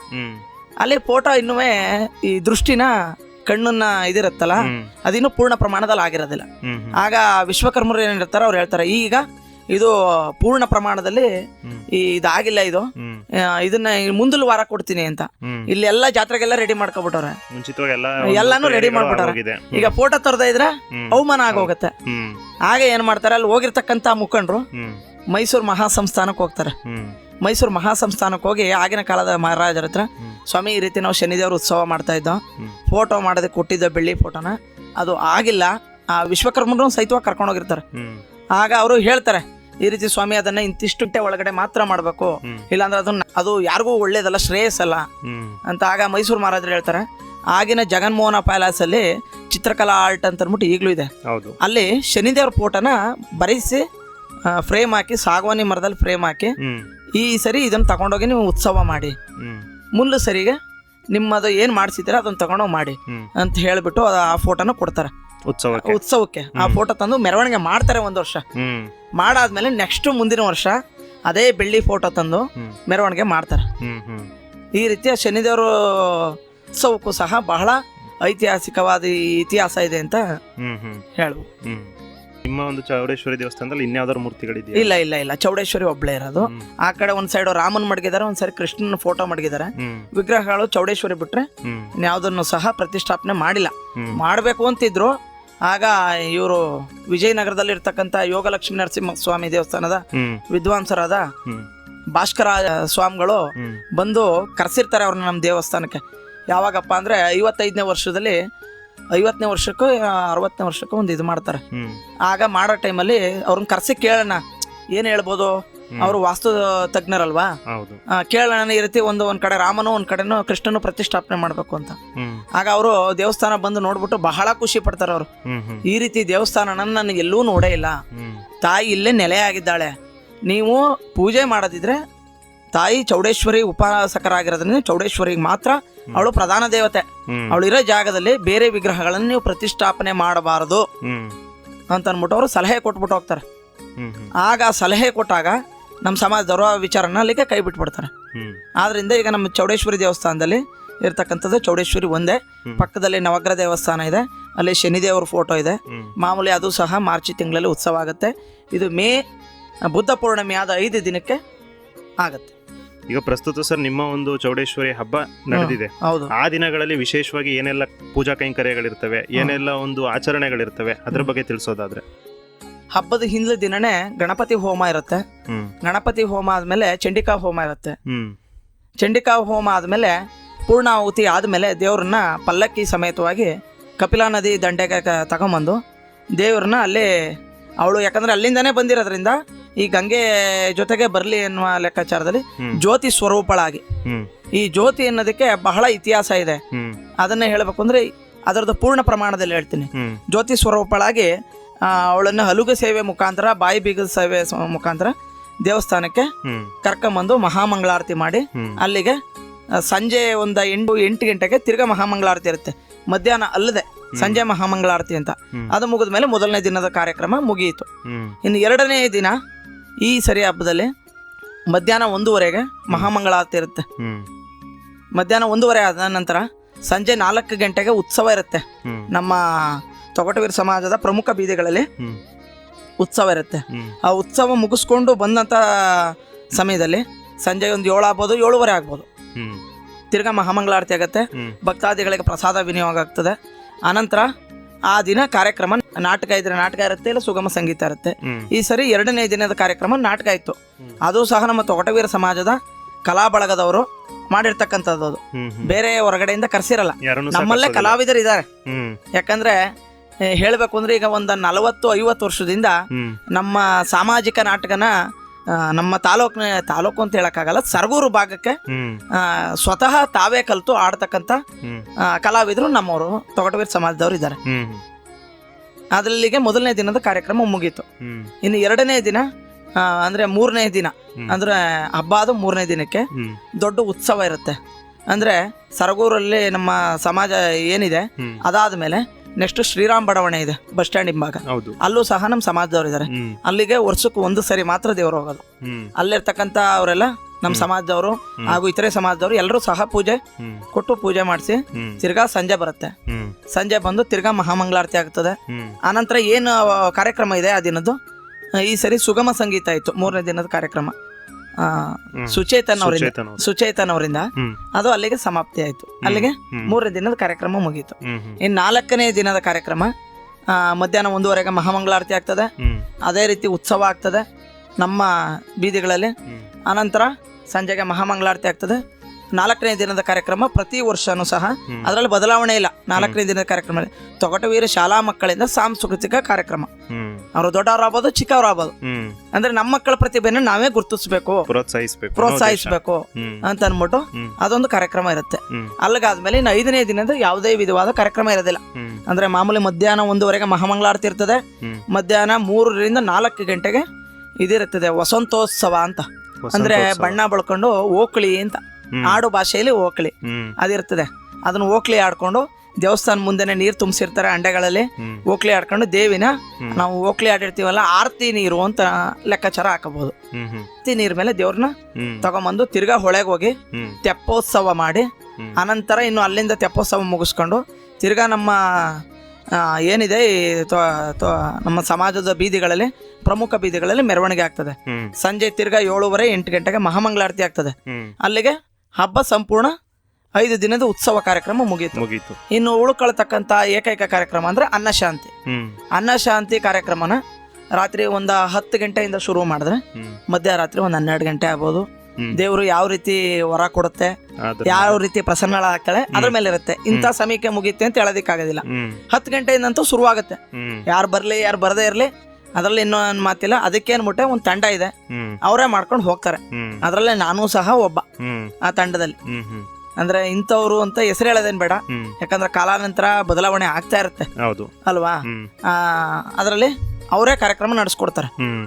ಪ್ರತಿಯೊಬ್ಬರು ಸಹ ಸೇರಿ ಒಂದು 4ರಿಂದ 5 ದಿನಗಳ ಕಾಲ ಏನ್ ನಡೆಯುತ್ತೆ ಜಾತ್ರೆಯನ್ನ ಪ್ರತಿ ನಿಮ್ಮ ಒಂದು ಸಮಾಜದಲ್ಲೇನೆ ವಿವಿಧ ರೀತಿಯ ಗುಂಪುಗಳನ್ನ ಮಾಡಿಕೊಂಡು ಪ್ರತಿಯೊಂದು ಕೆಲಸ ಕಾರ್ಯಗಳನ್ನ ತಮ್ಮಲ್ಲೇ ಹಂಚಿಕೊಂಡು ಎಲ್ಲರೂ ಸಹ ಒಂದು ಸಹಭಾವದಿಂದ ಜಾತ್ರೆಯನ್ನ ಯಶಸ್ವಿಗೊಳಿಸ್ತಾರೆ.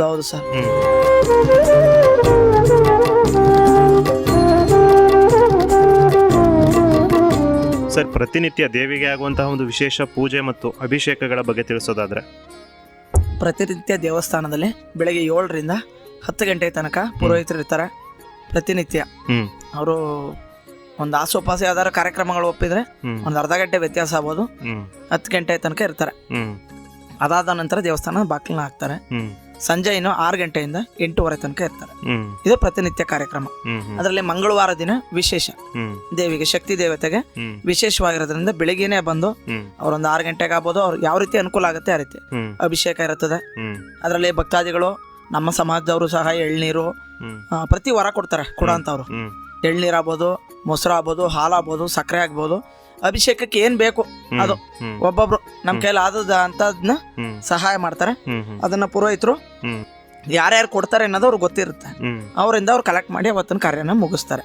ಅವತ್ತು ಮಾಮೂಲಿ ಸಾಧಾರಣ ಪೂಜೆ ಮಾಮೂಲಿ ದಿನಗಳಲ್ಲಿ. ಅದಾದ್ಮೇಲೆ ಇನ್ನು ಶುಕ್ರವಾರನೂ ಸಹ ಯಥಾವತ್ತು ಅಭಿಷೇಕ ಆಗ್ತದೆ. ಅವತ್ತಿಗೂ ಸಹ ಹಾಲು, ಮೊಸರು, ಎಳೆನೀರು, ಸಕ್ಕರೆ ಆಗ್ಬೋದು, ಮತ್ತೊಂದು ಆಗ್ಬೋದು ಕೊಡೋ ಅಂತ ಭಕ್ತಾದಿಗಳು ಕೊಡ್ತಾರೆ. ಅದು ಎಂದಿನಂತೆ ಈ ದೇವಿಗೆ ಶುಕ್ರವಾರ ಆಗ್ಬೋದು, ಮಂಗಳವಾರ ಆಗ್ಬೋದು ವಿಶೇಷ ಶಕ್ತಿ ದೇವತೆ ಆಗಿರೋದ್ರಿಂದ ಇದು ಪ್ರತಿ ವಾರದಲ್ಲಿ ನಡೀತಕ್ಕಂಥ ಕಾರ್ಯಗಳು. ಅಮಾವಾಸ್ಯೆ ಪೌರ್ಣಮಿಗಳಿಗೆ ವಿಶೇಷವಾಗಿ ಅಭಿಷೇಕ ಮಾಡಿಸೋಂಥ ಭಕ್ತಾದಿಗಳು ಬಂದು ಅಭಿಷೇಕ ಮಾಡಿಸಿ ಮಹಾಮಂಗಳಾರತಿ ಮಾಡ್ತಾರೆ. ಅದು ಇನ್ನು ಹೇಳಬೇಕು ಅಂತಂದ್ರೆ, ಇನ್ನು ಈ ನವರಾತ್ರಿಯಿಂದ ಶುರುವಾದ್ರೆ ನಮ್ಮ ದೇವಸ್ಥಾನದಲ್ಲಿ 9 ದಿನಗಳ ಕಾಲ ಅಮ್ಮನವರ ನವರಾತ್ರಿ ಉಯ್ಯಾಲೆ ಸೇವೆ ಇರುತ್ತದೆ.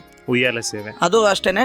ಈ 9 ದಿನಗಳು ಪೂಜಾ ಕೈಕರ್ಯ ಏನಿರ್ತದೆ ಅದು ಆಯಾ ಕುಟುಂಬಗಳಿಗೆ ಸೀಮಿತ. ಅದು ಅಂದ್ರೆ ನಮ್ಮ ಸಮಾಜದವ್ರೆ ಆಯಾ ಕುಟುಂಬದವರೇ ಅವತ್ತನ್ನ 9 ದಿನಗಳ ನವರಾತ್ರಿ ಪೂಜೆ ಮಾಡಿಸ್ತಕ್ಕಂಥದ್ದು. ಬೇರೆಯವ್ರಿಗೆ ಅವಕಾಶ ಇಲ್ಲ. ಯಾಕಂದ್ರೆ ಅವರು ತಾತ ಮುತ್ತಾತನ ಕಾಲದಿಂದ ಅವ್ರು ಮಾಡ್ಕೊಂಡ್ ಬಂದಿದ್ದಾರೆ. ಅವ್ರನ್ನ ಬಿಟ್ಟು ಬದಲಾವಣೆ ಇಲ್ಲ ಅದು.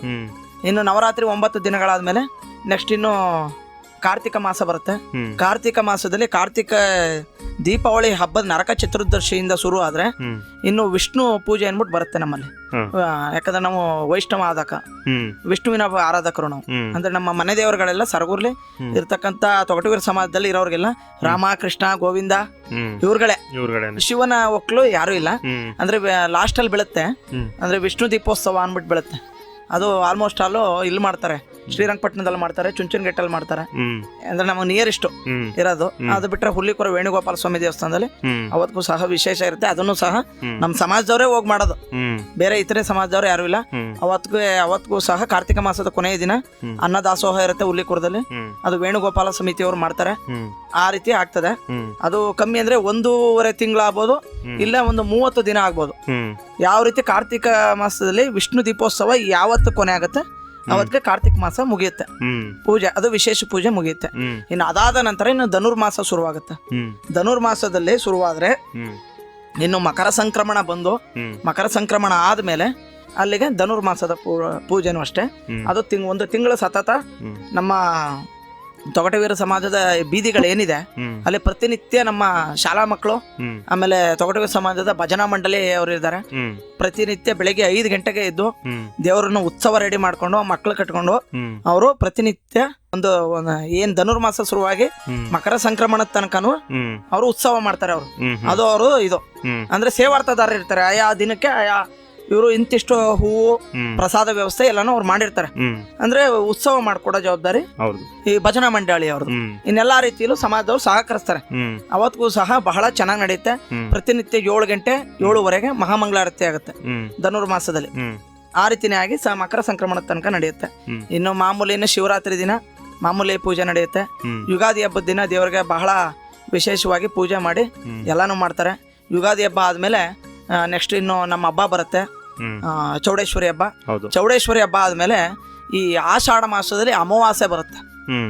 ಈ ಅಮಾವಾಸ್ಯೆ ದಿನ ಏನಪ್ಪಾ ಅಂದ್ರೆ ಶ್ರೀ ಚೌಡೇಶ್ವರಿ ಅಮ್ಮನವರ ಹುಟ್ಟು ಹಬ್ಬ ಆಚರಿಸ್ತಾರೆ. ಹುಟ್ಟು ಹಬ್ಬ. ಹುಟ್ಟು ಹಬ್ಬ ಆಚರಿಸ್ತಾರೆ. ಹ್ಮ್. ಅವತ್ತಿಗೂ ಸಹ ಊಟದ ವ್ಯವಸ್ಥೆ, ದಾಸೋಹ ವ್ಯವಸ್ಥೆಯೂ ಇರುತ್ತೆ. ಹ್ಮ್. ಎಲ್ಲ ನಮ್ಮ ಸಮಾಜದವರೇ ನಿಂತ್ಕೊಂಡು ಮಾಡೋದು. ಹ್ಮ್. ಇಂಥವ್ರು ಅಂತ ಏನಿಲ್ಲ. ಹ್ಮ್. ಅವತ್ತಿನ ದಾಸೋಹಕ್ಕೆ ತಮ್ಮ ಕೈಲಾದಂತ ಅಳಿಲು ಸೇವೆ, ಹ್ಮ್. ಯಾರೋ ತಮ್ಮ ಕೈಲಿ ಏನಾಗುತ್ತೆ ಅದನ್ನು ತಲುಪಿಸ್ತಾರೆ. ಅದಕ್ಕೆ ಒಂದು ದಾಸೋಹ ಸಮಿತಿ ಅಂತಿದೆ. ಹ್ಮ್. ಆಯಾ ಏಜ್ಡ್ ಪರ್ಸನ್ಗಳು ಅವರ ಜೊತೆಗಾರರು ಹ್ಮ್. ಸೇರಿ ಮಾಡ್ಕೊಂಡಿದ್ದಾರೆ. ಹ್ಮ್. ಆ ರೀತಿ ಆಗುತ್ತೆ. ಹ್ಮ್. ಹೇಳ್ಬೇಕು ಅಂದ್ರೆ ಸರಗೂರಲ್ಲಿ ಹ್ಮ್. ನಮ್ಮ ದೇವಸ್ಥಾನದಲ್ಲಿ ನಡೀತಕ್ಕಂಥ ಪೂಜಾ ವಿಧಿ ವಿಧಾನ ಹ್ಮ್. ಇಲ್ಲೆಲ್ಲೂ ಇಲ್ಲ. ಹ್ಮ್. ಯಾರು ಸಹ ಮಾಡ್ತಾ ಇಲ್ಲ ಸರಗೂರಲ್ಲಿ. ಹ್ಮ್. ಹ್ಮ್. ಹೇಳ್ಬೇಕು ಅಂದ್ರೆ ಹ್ಮ್. ಪ್ರತಿನಿತ್ಯ ಪ್ರತಿನಿತ್ಯ ಪೂಜೆಗಳಾಗಿರ್ಬೋದು, ಪೂಜೆ ವಿಶೇಷ ಇರುತ್ತೆ. ಪೂಜೆಗಳಾಗಿರ್ಬೋದು, ಅಮಾವಾಸ್ಯೆ ಪೂಜೆಗಳಾಗಿರ್ಬೋದು, ಜಾತ್ರೆ ಸಮಯದಲ್ಲಿ ನಡೆಯುವಂತ ಪೂಜೆಗಳು ಆಗಿರ್ಬೋದು. ಹೌದು. ಈ ಎಲ್ಲಾ ಆಷಾಢ ಮಾಸದಲ್ಲಿ ಎಷ್ಟು ಆಷಾಢ ಶುಕ್ರವಾರ ಬರುತ್ತೆ, ಹ್ಮ್. ಆಗ ನಮ್ಮ ಸರಗೂರ್ಲಿ ಇರ್ತಕ್ಕಂಥ ಸುತ್ತಮುತ್ತಲಿನವರು ಹ್ಮ್. ಎಲ್ಲಾ ಶುಕ್ರವಾರ ದಿನ ಬಂದು ಹ್ಮ್. ದೇವರಿಗೆ ಮಡಿಲು ಸೇವೆ ಆಗ್ಬೋದು, ಹ್ಮ್. ಅವ್ರ ಕೈಲಿ ಏನಾಯ್ತದೆ ಅದನ್ನು ಕೊಟ್ಟು ಹೋಗ್ತಾರೆ. ಯಾರು ಮಿಸ್ ಮಾಡಲ್ಲ. ಹ್ಮ್. ಹ್ಮ್. ಸರ್, ಈ ಒಂದು ಚೌಡೇಶ್ವರಿ ದೇವಿ ಶಕ್ತಿ ದೇವತೆ ಆಗಿರೋದ್ರಿಂದ ಹ್ಮ್. ಜನಜನಿತವಾಗಿರುವಂತಹ ಯಾವ್ದಾದ್ರು ಪವಾಡಗಳು ಅಥವಾ ಪ್ರತೀತಿಗಳು ಏನಾದ್ರು ಇದ್ರೆ ಅದ್ರ ಇದೆ. ಬಗ್ಗೆ ತಿಳಿಸೋದಾದ್ರೆ? ಅದ್ರ ಬಗ್ಗೆ ತಿಳಿಸ್ಬೇಕಾದ್ರೆ ನಾವು ಈ ಕಲಿಯುಗ ಪ್ರಾರಂಭ ಯಾವಾಗ ಆಯ್ತು ಹ್ಮ್. ಅಲ್ಲಿಗೆ ಹೋಗ್ಬೇಕಾಗುತ್ತೆ. ಹ್ಮ್. ಯಾಕಂದ್ರೆ ಇದು ಚೌಡೇಶ್ವರಿ ಯಾವ ರೀತಿ ಇವಳು ಬಂದು ಇಲ್ಲಿ ನಮ್ಮ ಈ ದಕ್ಷಿಣ ಭಾಗದಲ್ಲಿ ನೆಲೆಸಿದ್ಲು ಅನ್ನೋದಕ್ಕೆ ಹ್ಮ್. ಇವಳು ಹೇಳಬೇಕು ಅಂದ್ರೆ ಕಾಶಿ ವಾರಣಾಸಿಯಲ್ಲಿ ಗಂಗಾ ತೀರ ತಟದಲ್ಲಿ ಇರ್ತಕ್ಕಂಥ ದೇವಿಯವಳು. ಹ್ಮ್. ಏನಾಗುತ್ತೆ, ನಮ್ಮ ಆಂಧ್ರ ಪ್ರದೇಶದಲ್ಲಿ ನಂದವರಂ ಅಂದ್ಬಿಟ್ಟು ಒಂದು ಗ್ರಾಮ ಇದೆ. ಹ್ಮ್. ಅದು ಒಂದು ಕಾಲಕ್ಕೆ ಅದು ಒಬ್ಬ ರಾಜನ ಆಳ್ವಿಕೆಗೆ ಒಳಪಟ್ಟಿರುತ್ತೆ. ಹ್ಮ್. ಹ್ಮ್. ಆ ಒಳಪಟ್ಟಿದ್ದಾಗ ಏನಾಗುತ್ತೆ, ಅವ್ರಿಗೆ ಬಹಳ ಶಕ್ತಿ ಇರುತ್ತೆ. ಹ್ಮ್. ಅಂದ್ರೆ ನಾನು ಇಂಥ ಸ್ಥಳಕ್ಕೆ ಹೋಗ್ಬೇಕು ಅಂದ್ರೆ ಒಂಥರ ಒಂದ್ ರೀತಿ ಪುಷ್ಪಕ ವಿಮಾನದ ರೀತಿ ಅಂತ ಇಟ್ಕೊಳ್ಳಿ. ಹ್ಮ್. ಆ ರೀತಿ ಶಕ್ತಿ ಇರುತ್ತೆ. ಆ ಜಾಗಕ್ಕೆ ಹೋಗಿ ಪೂಜೆ ಸಲ್ಲಿಸ್ಬಿಟ್ಟು ಹ್ಮ್. ತಿರ್ಗಾ ಸೂರ್ಯೋದಯ ಆಗೋದಕ್ಕೆ ಮುಂಚೆ ಅವರು ಆಸ್ಥಾನದಲ್ಲಿ ಇರ್ತಾರೆ. ಹ್ಮ್. ಆ ರೀತಿ ಶಕ್ತಿ ಇರುತ್ತೆ. ಅವ್ರಿಗೆ ಕಾಲಾನಂತರ ಮದುವೆ ಆಗುತ್ತೆ. ಆ ನಂದ ಮಹಾರಾಜನಿಗೆ ಮದುವೆ ಆದಾಗ ಏನಾಗುತ್ತೆ, ಪ್ರತಿನಿತ್ಯವನು ಕಾಶಿಗೆ ಹೋಗಿ ಹ್ಮ್. ದೇವಿಗೆ ಕಾಶಿ ವಿಶಾಲಾಕ್ಷಿನೇ ಚೌಡೇಶ್ವರಿ, ಹ್ಮ್. ಚೌಡೇಶ್ವರಿನೇ ವಿಶಾಲಾಕ್ಷಿ, ಹ್ಮ್. ಅದರಲ್ಲಿ ಇನ್ನೊಂದು ಮಾತಿಲ್ಲ. ಹ್ಮ್. ಏನಾಗುತ್ತೆ, ಪ್ರತಿನಿತ್ಯ ಹೋಗಿ ಪೂಜೆ ಮಾಡ್ಕೊ ಬರ್ತಾ ಇರ್ತಾರೆ ಅವರು. ಹ್ಮ್. ಬರ್ತಾ ಇರ್ಬೇಕಾದ್ರೆ ಏನಾಗುತ್ತೆ, ಈ ಹೆಂಡತಿಗೆ ಅನುಮಾನ ಬಂದ್ಬಿಡುತ್ತೆ. ರಾತ್ರಿ ನನ್ನ ಜೊತೆಲಿ ಇದ್ದವರು ಇವಾಗಿಲ್ಲ, ಎಲ್ಲೂ ಹೋಗ್ಬೋದು ಇವರು ಅಂತ ಅನ್ಬಿಟ್ಟು ಹ್ಮ್. ಗಂಡ ಹೆಂಡತಿಗೆ ಅವ ಯಾರ ಜೊತೆಗೂ ವಿಷಯನ ಪ್ರಸ್ತಾಪನೆ ಮಾಡಂಗಿಲ್ಲ. ಹ್ಮ್. ಯಾಕಂದ್ರೆ ಅದು ಅವನಿಗೆ ಒಂದು ತಪಸ್ಸಿನಿಂದ ಬಂದಿರತಕ್ಕಂಥ ಶಕ್ತಿ ಆಗಿರ್ತದೆ. ಹ್ಮ್. ಆಗ ಏನಾಗುತ್ತೆ, ಇವಳು ಹಿಂಸೆನೆ ಒಂದ್ ರೀತಿ ಹೇಳ್ಬೇಕು ಅಂದ್ರೆ ಕಾಟ ತಡಿಲಾರ್ದೆ ಅವನು ಬಾಯ್ ಬಿಟ್ಬಿಡ್ತಾನೆ. ಹ್ಮ್. ನಾನು ಹಿಂಗೆ ಈ ರೀತಿ ಶಕ್ತಿ ಇದೆ ಹ್ಮ್. ಅಂತ ಹೇಳಿ ಅವಳು ನಂಬೋದಿಲ್ಲ ಮಹಾರಾಣಿ. ಹ್ಮ್. ನೀ ಸುಳ್ಳು ಹೇಳ್ತಾ ಇದೀಯ ನೀನು ಅಂತ. ಆಗ ಇವನು ಇನ್ನು ಜಾಸ್ತಿ ವಿತಂಡವಾದ ಮಾಡೋದು ಬೇಡ, ಕರ್ಕೊಂಡು ಹೋಗೋಣ ಇವಳುವೆ ಅಂತ ಅಂದ್ಬಿಟ್ಟು ಕಾಶಿಗೆ ರಾಣಿ ಸಮೇತನಾಗಿ ನಂದ ಮಹಾರಾಜ ಕರ್ಕೊಂಡು ಹೋಗ್ತಾನೆ. ಅದೇ ಪುಷ್ಪಕ ವಿಮಾನದ ಮೇಲೆ ಏನಾಗತ್ತೆ, ಅಲ್ಲಿ ಪೂಜೆನೂ ಸಹ ಆಗತ್ತೆ ಕಾಶಿಲಿ. ಆಗ ಅವಳು ಬರ್ಬೇಕಾದ್ರೆ ಋತುಮತಿ ಆಗ್ಬಿಡ್ತಾಳೆ, ಅಂದ್ರೆ ಮುಟ್ಟಾಗ್ಬಿಡ್ತಾಳೆ. ಆಗ ಏನಾಗತ್ತೆ, ಮಹಾರಾಜನಿಗಿರ್ತಕ್ಕಂಥ ಶಕ್ತಿ ಹೊರಟೋಗ್ಬಿಡುತ್ತೆ. ಅವನು ಸೂರ್ಯೋದಯ ಆಗೋದಕ್ಕೆ ಮುಂಚೆ ಆ ಸ್ಥಾನದಲ್ಲಿ ಇರ್ಬೇಕು, ಇಲ್ಲದೆ ಹೋದ್ರೆ ಅಲ್ಲಿ ಬಹಳ ತೊಂದರೆಗಳಾಗ್ತದೆ. ಅಂದ್ರೆ ನಮ್ಮ ರಾಜ ಇಲ್ಲ, ಎಲ್ಲ ಏನೋ ಒಂದು ವ್ಯತ್ಯಾಸ ಆಗತ್ತೆ ಅನ್ನೋದು ಅವ್ರ ಭಾವನೆ ಆಗಿರ್ತದೆ. ಆಗ ಕಾಶಿ ನದಿಯ ತಟದಲ್ಲಿ ಬ್ರಾಹ್ಮಣರು ಈ ದೇವಿಯ ಉಪಾಸಕರು ಇರ್ತಾರೆ. ಅವ್ರಿಗೆ ಬಹಳ ಶಕ್ತಿವಂತ ಬ್ರಾಹ್ಮಣರು. ಅವಾಗ ಏನ್ ಮಾಡ್ತಾನೆ, ಈ ರಾಜ ಏನ್ ಮಾಡೋದು, ಹೋಗ್ಬೇಕಲ್ಲ ನಾನು, ಈ ರೀತಿ ಆಗ್ಬಿಡ್ತಲ್ಲ ಅಂತ ಅನ್ಬಿಟ್ಟು ಹೆಂಡತಿಗೆ ಒಂದ್ ಸ್ವಲ್ಪ ಕೋಪದಲ್ಲಿ ಮಾತಾಡ್ತಾ ಇರ್ತಾನೆ. ಆಗ ಅಲ್ಲಿ ಯಾರೋ ಒಬ್ರು ಪಂಚ ಬ್ರಾಹ್ಮಣರೋ ಇಲ್ಲ ನವ ಬ್ರಾಹ್ಮಣರೋ ಗೊತ್ತಿಲ್ಲ, ಅವ್ರು ಇರ್ತಾರೆ. ಅವರು ಪೂಜೆ ಮಾಡ್ತಾ ಇರ್ಬೇಕಾದ್ರೆ ಅವ್ರ ಹತ್ರ ಹೋಗಿ ಒಂದ್ ಸಲಹೆ ಕೇಳ್ತಾರೆ. ಮಹಾಸ್ವಾಮಿ, ಈ ರೀತಿ ನಾನು ನಂದ ಮಹಾರಾಜ ನಂದಾವರಂ ರಾಜ್ಯದಿಂದ ಬಂದಿರೋದು, ನಾನು ಈ ರೀತಿ ತಾಯಿ ಪೂಜೆಗೆ ಪ್ರತಿನಿತ್ಯ ಬರ್ತಾ ಇದ್ದೆ, ನನ್ನ ಹೆಂಡತಿ ಬಂದು ಈ ರೀತಿ ಮುಟ್ಟಾಗ್ಬಿಟ್ಟಿದ್ದಾಳೆ, ಅದರಿಂದ ಶಕ್ತಿ ಹೊರಟೋಗ್ಬಿಟ್ಟಿದೆ, ನಾನು ಸೂರ್ಯೋದಯ ಆಗೋದಕ್ಕೆ ಮುಂಚೆ ನಾನು ಆ ಸ್ಥಾನದಲ್ಲಿ ಇರಬೇಕು, ಅದಕ್ಕೊಂದು ಸಲಹೆ ಕೊಡಿ ಅಂತ ಅಂದ್ಬಿಟ್ಟು ಅವರು ಬ್ರಾಹ್ಮಣರಲ್ಲಿ ಕೇಳ್ತಾರೆ. ಶುಭ ಮಂಗಳಂ ನಿತ್ಯ ಜಯ ಮಂಗಳಂ. ಆಗ ಅವರು ಬ್ರಾಹ್ಮಣರು, ಆಯ್ತು ನಿನಗೆ ನಾವು ಸಹಾಯ ಮಾಡ್ತೀವಿ, ನೀನು ನಮಗೆ ಪ್ರತಿ ಉಪಕಾರ ಏನ್ ಮಾಡ್ತೀಯ ಅಂತ. ಅದಕ್ಕೆ ಅವನು ಹೇಳ್ತಾನೆ, ನನ್ನ ರಾಜ್ಯದಲ್ಲಿ ನಿಮಗೆ ಬ್ರಾಹ್ಮಣರಿಗೆ ಒಂದು ಅಗ್ರಹಾರ, ಅಂದ್ರೆ ನಿಮಗೆ ಎಷ್ಟು ವಾಸಕ್ಕೆ ಯೋಗ್ಯವಾಗಿ ಭೂಮಿ ಬೇಕೋ ಅದನ್ನ ನಾನು ಕೊಡ್ತೀನಿ ಅಂತ. ಆಗ ಏನ್ ಮಾಡ್ತಾರೆ ಅವರು, ತಿರ್ಗಾ ಅವ್ರನ್ನ ಶುದ್ಧಿ ಮಾಡಿ ಅವರ ಮಂತ್ರಶಕ್ತಿಯಿಂದ ಇವ್ರಿಗೆ ಮಂತ್ರಶಕ್ತಿ ಕೊಟ್ಟು ಅವ್ರಿಗೆ ಒಂದು ಇದು ಒಂದ್ ರೀತಿ ಹೇಳ್ಬೇಕು ಅಂದ್ರೆ ಈ ಶಾಪ ವಿಮೋಚನೆ ಮಾಡಿ ಕಳಿಸ್ಕೊಡ್ತಾರೆ. ಅಲ್ಲಿ ಅದರಿಂದ ಆಚೆಗೆ ಇವನು ಇನ್ನು ಕಾಶಿಗೆ ಹೋಗೋದಿಲ್ಲ ಇನ್ನು ನಂದ ಮಹಾರಾಜ, ಯಾಕಂದ್ರೆ ಪೂರ್ಣ ಪ್ರಮಾಣದ ಶಕ್ತಿ ಹೊರಟೋಯ್ತಲ್ವಾ, ಇನ್ನು ಹೋಗೋದಿಲ್ಲ. ಅವನ ರಾಜ್ಯದಲ್ಲೇ ದೇವಿಯ ಉಪಾಸನೆ ಮಾಡ್ಕೊಂಡು ಇರ್ತಾನೆ. ಇರ್ಬೇಕಾದ್ರೆ ಏನಾಗತ್ತೆ, ಕಾಶಿಯ ಬ್ರಾಹ್ಮಣರಿಗೆ ಒಂದು ಮಾತು ಕೊಟ್ಟಿದ್ರಲ್ಲ, ಅಲ್ಲಿ ಕಲಿಯುಗ ಬರ್ತಾ ಇರ್ಬೇಕಾದ್ರೆ ಬರ ಬಂದ್ಬಿಡುತ್ತೆ, ಈ ಬರಗಾಲ ಅಂತ ಹೇಳ್ತಾರಲ್ಲ, ಆ ರೀತಿ ಬಂದ್ಬಿಡುತ್ತೆ. ಅವ್ರಿಗಲ್ಲಿ ವಾಸ ಮಾಡೋದಕ್ಕೆ ಒಂದ್ ಸ್ವಲ್ಪ ಕಷ್ಟಕರವಾದಂತ ಪರಿಸ್ಥಿತಿ ಬಂದ್ಬಿಡುತ್ತೆ. ಆಗ ಅವ್ರಿಗೆ ಈ ರಾಜ ಮಾತು ಕೊಟ್ಟಿರೋದು ಜ್ಞಾಪಕ ಇರುತ್ತದೆ. ಈ ರೀತಿ ನಂದಾವರಂ ರಾಜ್ಯಕ್ಕೆ ಹೋಗಿ ನಂದ ಮಹಾರಾಜನ ಕಾಣ್ಬೇಕು, ಅವನಿಂದ ನಾವು ಸಹಾಯ ಅಪೇಕ್ಷೆ ಮಾಡ್ಬೇಕು ಅನ್ಬಿಟ್ಟು ಅವ್ನು ಕೊಟ್ಟಿರೋ ಮಾತಿನಂತೆ ನಡ್ಕೋಬೇಕು ಅನ್ನುವಂತ ಅಂದ್ಬಿಟ್ಟು. ಆಗ ಅಲ್ಲಿಂದ ಬರ್ತಾರೆ ಬ್ರಾಹ್ಮಣರು, ಅರಮನೆ ಹತ್ರ ಬರ್ತಾರೆ. ಸೇವಕರು ಬಿಡೋದಿಲ್ಲ ಅವ್ರನ್ನ. ಬಡ ಬ್ರಾಹ್ಮಣರು, ನಿಮಗೇನೋ ಮಹಾರಾಜರ ತಲೆ ಮಾತು ಅಂತ ಅನ್ಬಿಟ್ಟು. ಯಾಕಂದ್ರೆ ಈಗ ಇವತ್ತಿನ ದಿನದಲ್ಲಿ ಒಬ್ಬ ಮಂತ್ರಿ ನೋಡ್ಬೇಕು ಅಂದ್ರೆ PA ಪರ್ಸನಲ್ ಅಪಾಯಿಂಟ್ಮೆಂಟ್ ಪಡೆದಿರ್ಬೇಕು. ಅವತ್ತಿನ ದಿನದಲ್ಲಿ ಯಾವ ರೀತಿ ಇರ್ಬೋದು ಅಲ್ವಾ, ಆ ರೀತಿ ಬಿಡೋದಿಲ್ಲ. ಬಿಡದೇ ಇದ್ದಾಗ ಏನಾಗುತ್ತೆ, ಅವರು ಪ್ರತಿನಿತ್ಯ ಅವರು ಮಂತ್ರಶಕ್ತಿಯಿಂದ ಅಕ್ಷತೆ ತರ್ತಾ ಇರ್ತಾರೆ. ಈ ಅರಮನೆ ಮುಂದೆ ಒಂದು ಬನ್ನಿ ವೃಕ್ಷ ಇರ್ತದೆ. ಆ ಬನ್ನಿ ವೃಕ್ಷ ಒಣಗಿ ಅದು ಶಿಥಿಲಾವಸ್ಥೆಗೆ ಬಂದ್ಬಿಟ್ಟಿರುತ್ತೆ. ಇವ್ರೇನ್ ಮಾಡೋದು, ಪ್ರತಿನಿತ್ಯ ಬರೋದು, ಈ ಸೇವಕರು ಬಿಡೋದಿಲ್ಲ, ಆ ಅಕ್ಷತೆಯನ್ನ ಬನ್ನಿ ವೃಕ್ಷದ ಮೇಲೆ ಹಾಕ್ಬಿಟ್ಟು ಹೋಗ್ತಾ ಇರ್ತಾರೆ. ಈಗ ಸುಮಾರು ದಿನಗಳು ನಡೆಯುತ್ತೆ. ಆಗ ಒಂದಿನ ಏನಾಗುತ್ತೆ, ಮಹಾರಾಜ ತನ್ನ ಅರಮನೆಯ ಮೇಲ್ಛಾವಣಿಯಿಂದ ನಿಂತು ಏನೋ ಒಂದು ವೀಕ್ಷಣೆ ಮಾಡೋ ಸಂದರ್ಭದಲ್ಲಿ ಆ ಮರನ ಅವನು ವೀಕ್ಷಣೆ ಮಾಡ್ತಾನೆ. ಈ ಮರ ಪೂರ್ತಿ ಒಣಗೋಗಿತ್ತು, ಯಾರೋ ಪುಣ್ಯಾತ್ಮರ ಕೈ ಸ್ಪರ್ಶದಿಂದ ಇದು ತಿರ್ಗಾ ಮತ್ತೆ ಚಿಗುರಿದೆ ಅಂತ ಅನ್ಬಿಟ್ಟು ಆಗ ಸೈನಿಕರನ್ನ ಕರೆಸಿ ಕೇಳ್ತಾರೆ, ಆ ಮರ ಯಾವ ರೀತಿ ಚಿಗುರುತ್ತು ಅಂತ. ಸ್ವಾಮಿ, ಪ್ರತಿನಿತ್ಯ ಒಬ್ಬ ಬ್ರಾಹ್ಮಣರು ಬಂದು ಹೋಗ್ತಾ ಇದ್ದಾರೆ, ಬ್ರಾಹ್ಮಣರ ಗುಂಪೊಂದು, ಅವರು ತಂದಿರ್ತಕ್ಕಂಥ ಅಕ್ಷತೆಯನ್ನ ಈ ರೀತಿ ಮರದ ಮೇಲೆ ಎಸ್ಬಿಟ್ಟು ಹೋಗ್ತಾ ಇದಾರೆ, ನಾವು ಒಳಗಡೆ ಬಿಡ್ತಾ ಇರ್ಲಿಲ್ಲ. ಸರಿ ಆಯ್ತು, ಅವ್ರನ್ನ ಇವತ್ತು ಅವ್ರನ್ನ ಆಸ್ಥಾನಕ್ಕೆ ಪ್ರವೇಶ ಕೊಡಿ, ಅವ್ರನ್ನ ಅವ್ರ ಕಳಿಸ್ಕೊಡಿ ಅವ್ರನ್ನ ಅಂತ ಹೇಳ್ತಾರೆ. ಆಗ ಈ ಸೈನಿಕರು ಅವ್ರನ್ನ ಖುದ್ದಾಗಿ ಕರೆಸಿ ಹುಡುಕ್ಸಿ ಕರ್ಕೊಂಬರ್ತಾರೆ. ಕರ್ಕೊಂಬಂದು ಆಗ ಹೇಳ್ತಾರೆ, ನೀವು ಯಾವ ರಾಜ್ಯದವರು, ಎಲ್ಲಿಯವರು, ನನ್ನಿಂದ ಏನು ಸಹಾಯ ಅಪೇಕ್ಷೆ ಮಾಡ್ತಾ ಇದ್ದೀರಾ ಅಂತ. ಯಾಕಂದ್ರೆ ಮಹಾರಾಜ ಮರ್ತು ಬಿಟ್ಟಿರ್ತಾನೆ ಆ ಮಾತನ್ನ, ಕೊಟ್ಟಿನ ಮಾತನ್ನ ಮರ್ತು ಬಿಟ್ಟಿರ್ತಾನೆ. ಯಾಕಂದ್ರೆ ಈಗ ಮಾಮೂಲಿ ಜನಸಾಮಾನ್ಯರು ನಾವೇ ಮರ್ತು ಬಿಟ್ಟಿರ್ತೀವಿ ಕೆಲವೊಂದು ವಿಚಾರಗಳನ್ನ, ಬೇರೆ ಯಾರೋ ಒಬ್ರು ಹೇಳಿದಾಗ ನಮಗ್ ಗೊತ್ತಾಗ್ತದೆ.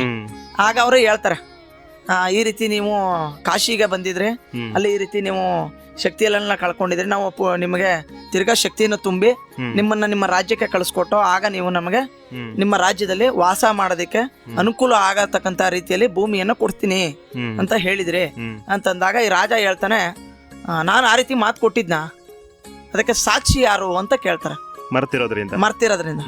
ಆಗ ಈ ಬ್ರಾಹ್ಮಣರು ಒಂದೇ ಮಾತಲ್ಲಿ ಹೇಳ್ತಾರೆ, ಕಾಶಿ ವಿಶಾಲಾಕ್ಷರಿ ಚೌಡೇಶ್ವರಿಯೇ ಸಾಕ್ಷಿ ಅಂತ. ಮಾತು ಕೊಟ್ಟಿರೋದಕ್ಕೆ ಕಾಶಿ ವಿಶಾಲಾಕ್ಷಿ ಚೌಡೇಶ್ವರಿನೇ ಸಾಕ್ಷಿ, ಹೋಗಿ ಅವಳನ್ನ ಕರ್ಕೊಂಬನ್ನಿ, ಆ ದೇವಿನೇ ಕರ್ಕೊಂಬನ್ನಿ ನೀವು ಅಂತ. ಯಾಕಂದ್ರೆ ಅವ್ನಿಗೆ ಗೊತ್ತಿರುತ್ತೆ ಇವರು ಆ ದೇವಿನ ಕರ್ಕೊಂಡ್ ಬಂದೇ ಬರ್ತಾರೆ ನಮ್ಮ ರಾಜ್ಯಕ್ಕೆ ಅಂತ. ಆಗ ದೇವಿಯ ಕಾಶಿಗೆ ಇವರು ತಿರ್ಗಾ ಬ್ರಾಹ್ಮಣರು ಹೋಗಿ ಆಯ್ತು ಕರ್ಕೊಂಡು ಬಂದೇ ಬರ್ತೀವಿ ನಾವು ಅಂತ ಅಂದ್ಬಿಟ್ಟು ಹ್ಮ್ ಅಲ್ಲಿ ಯಜ್ಞ ಯಾಗಾದಿಗಳನ್ನು ಮಾಡಿ ಕಾಶಿಯಲ್ಲಿ ಹ್ಮ್ ಚೌಡೇಶ್ವರಿನ ಪ್ರತ್ಯಕ್ಷಳನ್ನಾಗಿ ಮಾಡಿ ಹ್ಮ್ ಆಗ ಅವಳ ಹತ್ರ ಹೇಳ್ತಾರೆ, ತಾಯಿ ಕೇಳ್ತಾಳೆ, ನೀವು ನನ್ನ ಈಗ ಪ್ರತ್ಯಕ್ಷಳನ್ನಾಗಿ ಮಾಡ್ಕೊಂಡ್ರದ್ದು ಏನು ಕಾರ್ಯಕ್ಕಾಗಿ ಅಂತ. ತಾಯಿ ಈ ರೀತಿ ಕಾಶಿಯಲ್ಲಿ ಬರ ಬಂದಿದೆ, ಬರಗಾಲ ಕ್ಷಾಮ, ನಮಗೆ ವಾಸ ಮಾಡೋದಕ್ಕೆ ಯೋಗ್ಯವಾಗಿಲ್ಲ ತಾಯಿ. ಈ ರೀತಿ ನಂದ ಮಹಾರಾಜ ಮಾತು ಕೊಟ್ಟಿದ್ದ, ನಿನ್ನ ರಾಜ್ಯದಲ್ಲಿ ನಿಮಗೆ ಯೋಗ್ಯವಾದಂಥ ಸ್ಥಳ ಅವಕಾಶ ಮಾಡಿಕೊಡ್ತೀನಿ ವಾಸಕ್ಕೆ ಯೋಗ್ಯವಾಗಿ ಅಂತ ಹೇಳಿದ್ದ. ಈಗ ಅವನು ಸಾಕ್ಷಿ ಯಾರು ಅಂತ ಕೇಳ್ತಾ ಇದ್ದಾನೆ. ನಾವು ನಿನ್ನ ಹೆಸರು ಹೇಳಿದೀವಿ, ತಾಯಿ ಶ್ರೀ ಚೌಡೇಶ್ವರಿ ಕಾಶಿ ವಿಶಾಲಾಕ್ಷಿಯೇ ಸಾಕ್ಷಿ ಅಂತ ಅಂದ್ಬಿಟ್ಟು, ಅದರಿಂದ ಈಗ ನೀನು ಬಂದು ನಮಗೆ ಸಾಕ್ಷಿ ಹೇಳ್ಬೇಕು, ನೀನು ನಮ್ಮನ್ನು ಕೈ ಬಿಟ್ರೆ ಇನ್ಯಾರು ಸಹ ನಮಗೆ ಗತಿ ಇಲ್ಲ ಅಂತ ಅಂದ್ಬಿಟ್ಟು ಹೇಳ್ತಾರೆ. ಹೇಳಿದಾಗ ಏನಾಗತ್ತೆ, ತಾಯಿ ಆಯ್ತು ನಾನು ಬರ್ತೀನಿ, ನಾನು ಬರ್ಬೇಕಾದ್ರೆ ಒಂದು ಷರತ್ತು ಆಗ್ತಾಳೆ ತಾಯಿ, ನಾನು ಬರ್ಬೇಕಾದ್ರೆ ಗೆಜ್ಜೆ ಸದ್ದ ಜ್ಯೋತಿ ಸ್ವರೂಪಳಾಗಿ ನಾನು ನಿಮ್ಮ ಹಿಂದೆ ಬರ್ತಾ ಇರ್ತೀನಿ, ನೀವು ಯಾವುದೇ ಕಾರಣಕ್ಕೂ ಸಹ ನೀವು ಹಿಂದೆ ತಿರುಗಿ ನೋಡಬಾರ್ದು, ತಿರುಗಿ ನೋಡಬಾರ್ದು. ನೀವು ಅಕಸ್ಮಾತ್ ನೀವು ಯಾರಾದ್ರೂ ಒಬ್ರು ತಿರುಗಿ ನೋಡಿದ್ರೆ ನಾನು ಅಲ್ಲಿ ಶಿಲೆ ಆಗೋಗ್ತೀನಿ ಅಂತ ಅಂದ್ಬಿಟ್ಟು ಹೇಳ್ತಾರೆ. ತಾಯಿ ಕಾಶಿಯಿಂದ ಬರ್ತಾ ಇರ್ತಾಳೆ, ಮುಂದೆ ಹೋಯ್ತಾ ಇರ್ತಕ್ಕಂಥ ಬ್ರಾಹ್ಮಣರಿಗೆ ಗೆಜ್ಜೆ ಶಬ್ದ ಕೇಳ್ತಾ ಇರುತ್ತೆ. ತಾಯಿ ನಡ್ಕ ಬರ್ಬೇಕಾದ್ರೆ ಆ ಶಬ್ದ ಕೇಳ್ತಾ ಇರ್ಬೇಕಾದ್ರೆ ಬರ್ತಾ ಇರ್ತಾರೆ. ಈ ಮರಳುಗಾಡಲ್ಲಿ ಬಂದು ಗೆಜ್ಜೆ ಶಬ್ದ ಬರೋದಿಲ್ಲ.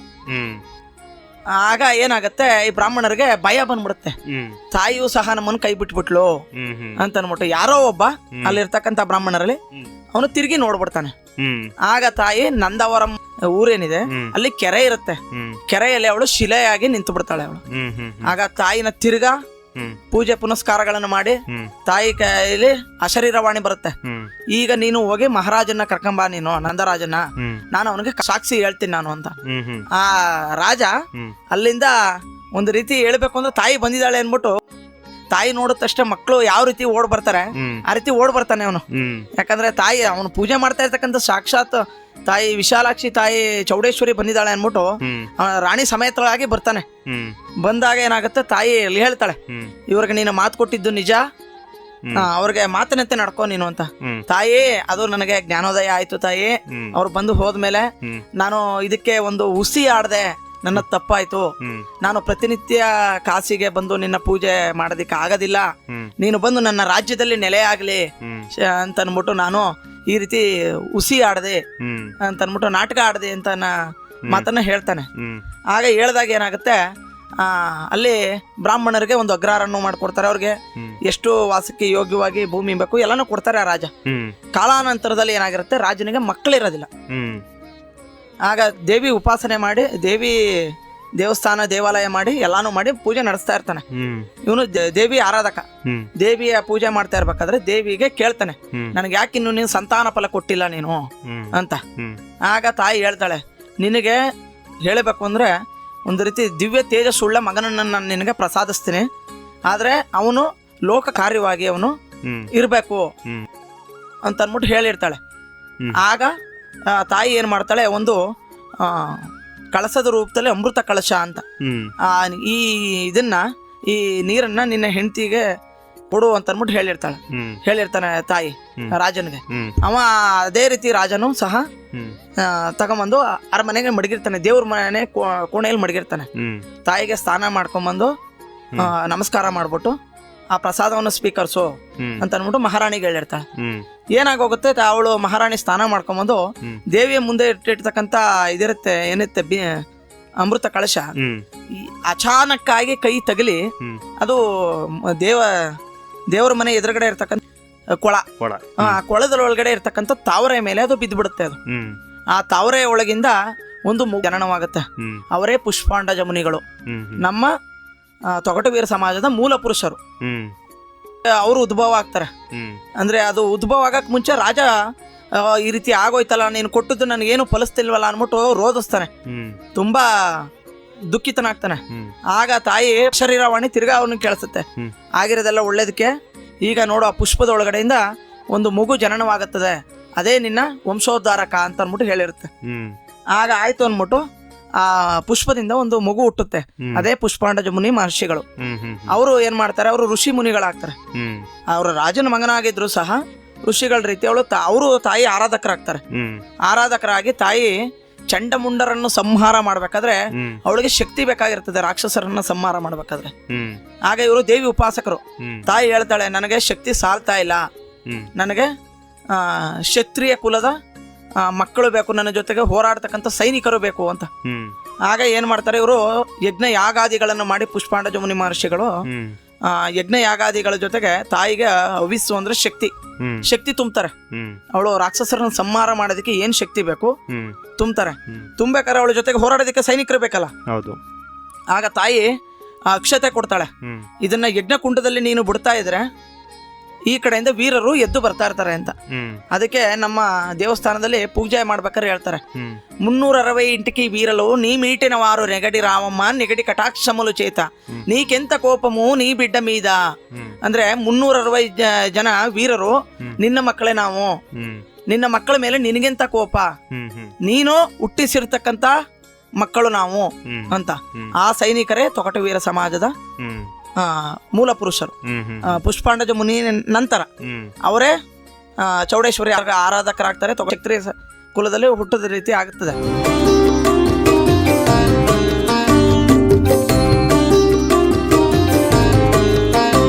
ಅದಾದ ನಂತರ ಏನಾಗ್ತದೆ, ಈ ಕಾಲಾನ ನಂತರ ಬ್ರಾಹ್ಮಣರು ಚೌಡೇಶ್ವರಿಯನ್ನ ಈ ನಂದವರ ರಾಜ್ಯದಲ್ಲಿ ಪೂಜೆ ಮಾಡ್ತಾ ಇರ್ತಾರೆ.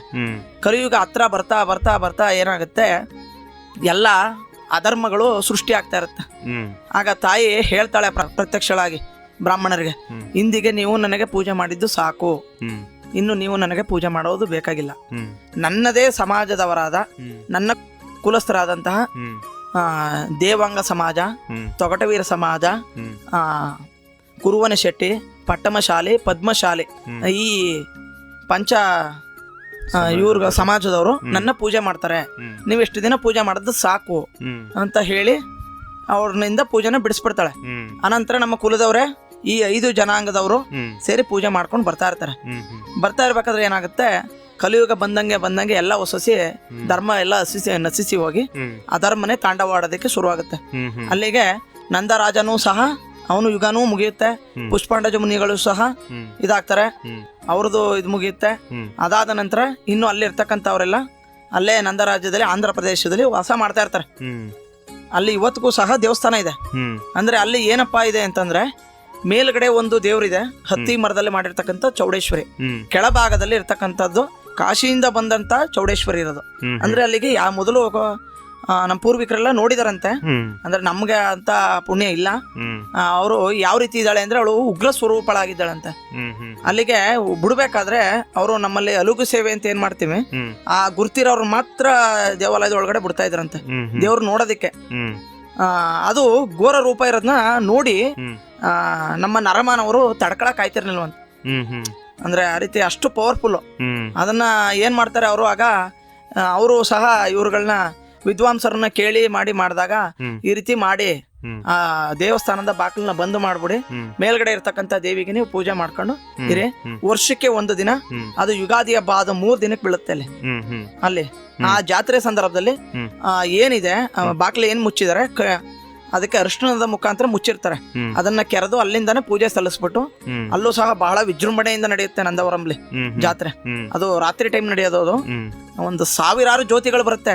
ಇಲ್ಲಿ ನಾವು 1-2 ಮಾಡ್ತೀವಿ ಸರಗೂರಲ್ಲಿ, ಅಲ್ಲಿ 1000 ಜ್ಯೋತಿ ಬರ್ತದೆ. ಅದು ಇಂಥವ್ರು ಹರಕೆ ಇರ್ತದೆ, ನನಗಿಂತ ಕಾರ್ಯ ಆದ್ರೆ ನಾನು ಜ್ಯೋತಿ ಬೆಳಗಿಸ್ತೀನಿ ಅಂತ ಅನ್ಬಿಟ್ಟು. ಯಾಕಂದ್ರೆ ಈ ಚೌಡೇಶ್ವರಿಗೆ, ಈ ತೊಗಟವೀರರಿಗೆ ಚೌಡೇಶ್ವರಿ ಎಷ್ಟು ಮುಖ್ಯನೋ ಅಷ್ಟೇ ಜ್ಯೋತಿನೂ ಅಷ್ಟೇ ಪ್ರಮುಖ ಮುಖ್ಯ. ನಾವು ಏನ್ ಮಾಡ್ತೀವೋ ಬಿಡ್ತೀವೋ ಆ ಜ್ಯೋತಿನೇ ನಮಗ್ ದೇವ್ರು. ಅವಳು ಕಾಶಿಯಿಂದ ಬಂದಿರೋದು ಜ್ಯೋತಿ ಸ್ವರೂಪಳಾಗಿ, ಅವಳಿಗೆ ನಾವು ಆ ಜ್ಯೋತಿಗೆ ನಾವು ಪ್ರಾಮುಖ್ಯತೆ ಕೊಡ್ಬೇಕು ಅಂದ್ಬಿಟ್ಟು ಆ ಜ್ಯೋತಿಯನ್ನ ಇವತ್ತಿಗೂ ಸಹ ನಮ್ಮ ಸರಗೂರಲ್ಲೂ ಮಾಡ್ತಾರೆ. ನಮ್ಮ ಕುಲದವರು ಎಲ್ಲೆಲ್ಲಿದ್ದಾರೆ ಭಾರತ ದೇಶದಲ್ಲಿ ಎಲ್ಲಾ ಕಡೆನೂ ಮಾಡ್ತಾರೆ. ಭಾರತ ದೇಶ ಅನ್ನೋದಕ್ಕಿಂತ ಹೇಳ್ಬೇಕು ಅಂದ್ರೆ ನೇಪಾಳದಲ್ಲೂ ಸಹ ಮಾಡ್ತಾರೆ. ನೇಪಾಳದಲ್ಲೂ ಇದ್ದಾರೆ, ತಮಿಳ್ನಾಡಲ್ಲಿದ್ದಾರೆ, ಕೇರಳದಲ್ಲಿ ಇರೋದು ನಮಗ್ ಗೊತ್ತಿಲ್ಲ. ಆಂಧ್ರದಲ್ಲಂತೂ ಹಳ್ಳಿಗೂ ಸಹ ನಮ್ಮ ಸಮಾಜದವರು ಇದ್ದಾರೆ. ಅಲ್ಲಿ ಒಂದು ದೇವಾಲಯ ಇದ್ದೇ ಇರುತ್ತೆ. ತೊಗಟವೀರರು ಇರೋ ಕಡೆ ಚೌಡೇಶ್ವರಿ ಇದ್ದೇ ಇರ್ತಾಳೆ.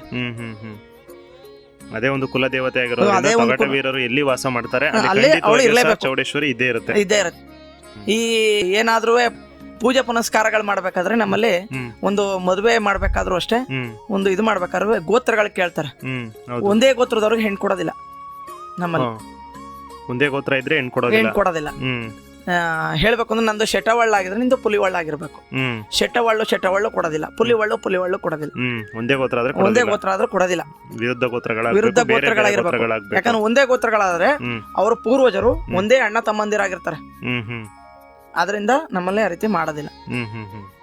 ನಿಮ್ಮ ಪೂರ್ವಜರ ಒಂದು ದೃಷ್ಟಿಕೋನದಿಂದ ಹೌದು, ಒಂದೇ ಮನೆತನ ಅಥವಾ ಅಕ್ಕ ತಮ್ಮ ಹೌದು, ಆ ಈ ರೀತಿ ಒಂದು ಸಂಬಂಧಗಳು ಬರುತ್ತೆ ಅನ್ನೋ ಒಂದು ಕಾರಣದಿಂದ ಒಂದೇ ಮನೆತನ ಅಥವಾ ಒಂದೇ ಗೋತ್ರ ಇರುವಂತವ್ರನ್ನ ಮದುವೆ ಮಾಡ್ಕೊಡೋದಿಲ್ಲ. ಹೌದು, ವಿವಿಧ ರೀತಿಯ ಗೋತ್ರಗಳಿರುವಂತವ್ರನ್ನ ನೋಡಿ ಮದುವೆ ಮಾಡ್ಕೊಡೋದಾಗುತ್ತೆ. ಹೊರಗಡೆ ಈಗ ನಮ್ಮ ಸರಗೂರಲ್ಲೂ ಅಷ್ಟೇನೆ, ನಮ್ಮವರು ನಮ್ಮ ಮೈಸೂರು ಜಿಲ್ಲೆ ಬಿಟ್ರೆ ಸರಗೂರಲ್ಲಿ, ಇನ್ನು ಮೈಸೂರು ಜಿಲ್ಲೆಯಲ್ಲಿ ಸರಗೂರಿಂದ ಹೋಗಿರೋರು ಒಂದು 15 ಮನೆತನ ಮೈಸೂರಲ್ಲಿ ವಾಸ ಇದ್ದಾರೆ. ಅದು ಬಿಟ್ರೆ ನಮ್ಮವರು ಮೈಸೂರು ಜಿಲ್ಲೆಯಲ್ಲಿ ಇನ್ನಿಲ್ಲ. ಇನ್ನು ಮಂಡ್ಯ ಜಿಲ್ಲೆಯಲ್ಲಿ ಇದ್ದಾರೆ, ಇನ್ನು ಅದು ಬಿಟ್ರೆ ಕುಣಿಗಲ್ಲಿದ್ದಾರೆ, ತುಮಕೂರಲ್ಲಿದ್ದಾರೆ, ಇನ್ನು ಆಚೆಗೆಲ್ಲ ಇದ್ದಾರೆ. ಅಂದ್ರೆ ಮೈಸೂರು ಜಿಲ್ಲೆಯಲ್ಲಿ ನಾವು ಇಲ್ಲೇ ಇರೋದು ಸರಗೂರಲ್ಲಿ ಮಾತ್ರನೇ. ಹೌದು. ಸರ್, ದೇವಾಲಯದ ಒಂದು ಆಡಳಿತ ಮಂಡಳಿ ಅಥವಾ ಸಮಿತಿಯು ದೇವಾಲಯದ ಅಭಿವೃದ್ಧಿಗಾಗಿ ಮತ್ತು ಭಕ್ತರ ಅನುಕೂಲಕ್ಕಾಗಿ ಕೈಗೊಂಡಿರುವಂತಹ ಹೊಸ ಯೋಜನೆಗಳೇನಾದ್ರೂ ಇದ್ರೆ ಅದ್ರ ಬಗ್ಗೆ ತಿಳಿಸೋದಾದ್ರೆ? ಸರ್, ನಮ್ಮ ದೇವಸ್ಥಾನಕ್ಕೆ ಅಂದ್ರೆ ನಮ್ಮ ತೊಗಟವೀರ ಸಮಾಜಕ್ಕೆ ಸಂಬಂಧಪಟ್ಟಂತೆ ದೇವಸ್ಥಾನ ಸಮಿತಿ ಇದೆ. ಅದರಲ್ಲಿ 3 ಜನ ಯಜಮಾನರಿದ್ದಾರೆ, ಒಬ್ರು ಕಾರ್ಯದರ್ಶಿ ಇದ್ದಾರೆ. ಅವರು ತೀರ್ಮಾನದ ಅನುಸಾರವಾಗಿ ನಮ್ಮಲ್ಲಿ ಯಾವುದೇ ವಿಧವಾದ ಕಾರ್ಯಕ್ರಮ ಆಗ್ಬೋದು, ಮದುವೆಗಳಾಗ್ಬೋದು, ಮುಂಜಿಗಳಾಗ್ಬೋದು, ಅವ್ರಿಗೆ ತಿಳಿಸ್ದೆ ಯಾರು ಏನೂ ಮಾಡಂಗಿಲ್ಲ. ಈಗ ನಮ್ಮ ಸಮಾಜದ ಮುಖಂಡರು ಅವರು ಪ್ರತಿಯೊಂದು ವಿಚಾರನೂ ಸಹ ತಿಳಿದಿರ್ಬೇಕು.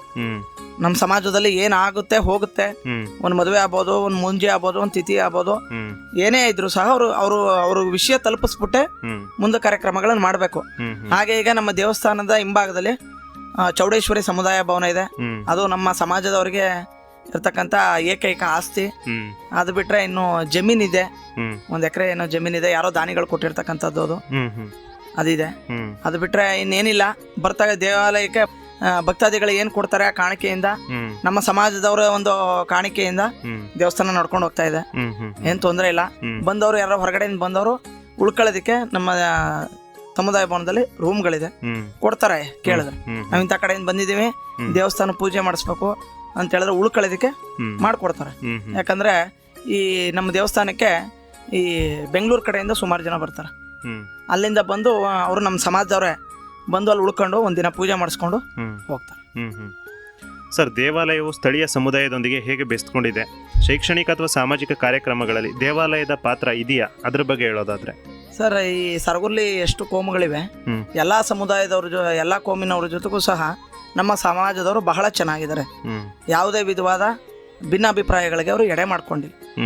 ಯಾಕಂದ್ರೆ ಸರಗೂರಲ್ಲಿ ಹೇಳಬೇಕು ಅಂದ್ರೆ ದೊಡ್ಡ ಸಮಾಜ ನಮ್ಮ ತೊಗಟವೀರ ಸಮಾಜ. ಇನ್ನು ಅನಂತರ ಬೇರೆ ಸಮಾಜಗಳು ಬರ್ಬೋದು. ನಾವೇ ಸರಗೂರಲ್ಲಿ ಟೌನ್ ಅಲ್ಲಿ ಹೇಳ್ಬೇಕು ಅಂದ್ರೆ ನಾವೇ ತೊಗಟವೀರರೇ ಜಾಸ್ತಿ ಇರೋದು. ಅದರಿಂದ ಹೇಳ್ಬೇಕು ಅಂದ್ರೆ ಮೊದಲೆಲ್ಲ ಯಜಮಾನಿಕೆನ ನಮ್ಮವರೇ ಮಾಡ್ತಾ ಇದ್ರು, ಪಟೇಲ್ತನೂ ಸಹ ನಮ್ಮವರೇ ಮಾಡ್ತಾ ಇದ್ರು. ಇತ್ತೀಚೆಗೆ ಕಾಲಾನಂತರ ಎಲ್ಲ ಬದಲಾವಣೆ ಆಗಿದೆ. ಅಂದ್ರೆ ಈ ನಾಡು ದೇಶದಲ್ಲಿ ನಮ್ಮವರು ಸಹ ಒಬ್ಬರಿದ್ದಾರೆ, ಎಲ್ಲರೂ ಸಹ ಸೇರಿ ಅವಿನಾವ ಭಾವದಿಂದ ನಡ್ಕೊಂಡು ಹೋಗ್ತಾರೆ. ಯಾವುದೇ ಸಮಾಜದಲ್ಲಿ ಏನೇ ಕಾರ್ಯಕ್ರಮ ಮಾಡಿದ್ರು ನಮ್ಮ ಸಮಾಜಕ್ಕೂ ಸಹ ಆಹ್ವಾನ ಕೊಡ್ತಾರೆ. ಹೋಗಿ ನಮ್ಮ ಸಮಾಜದ ಮುಖಂಡರಾಗ್ಬೋದು, ಹೋಗಿ ಆ ಕಾರ್ಯಕ್ರಮದಲ್ಲಿ ಭಾಗವಹಿಸ್ತಾರೆ.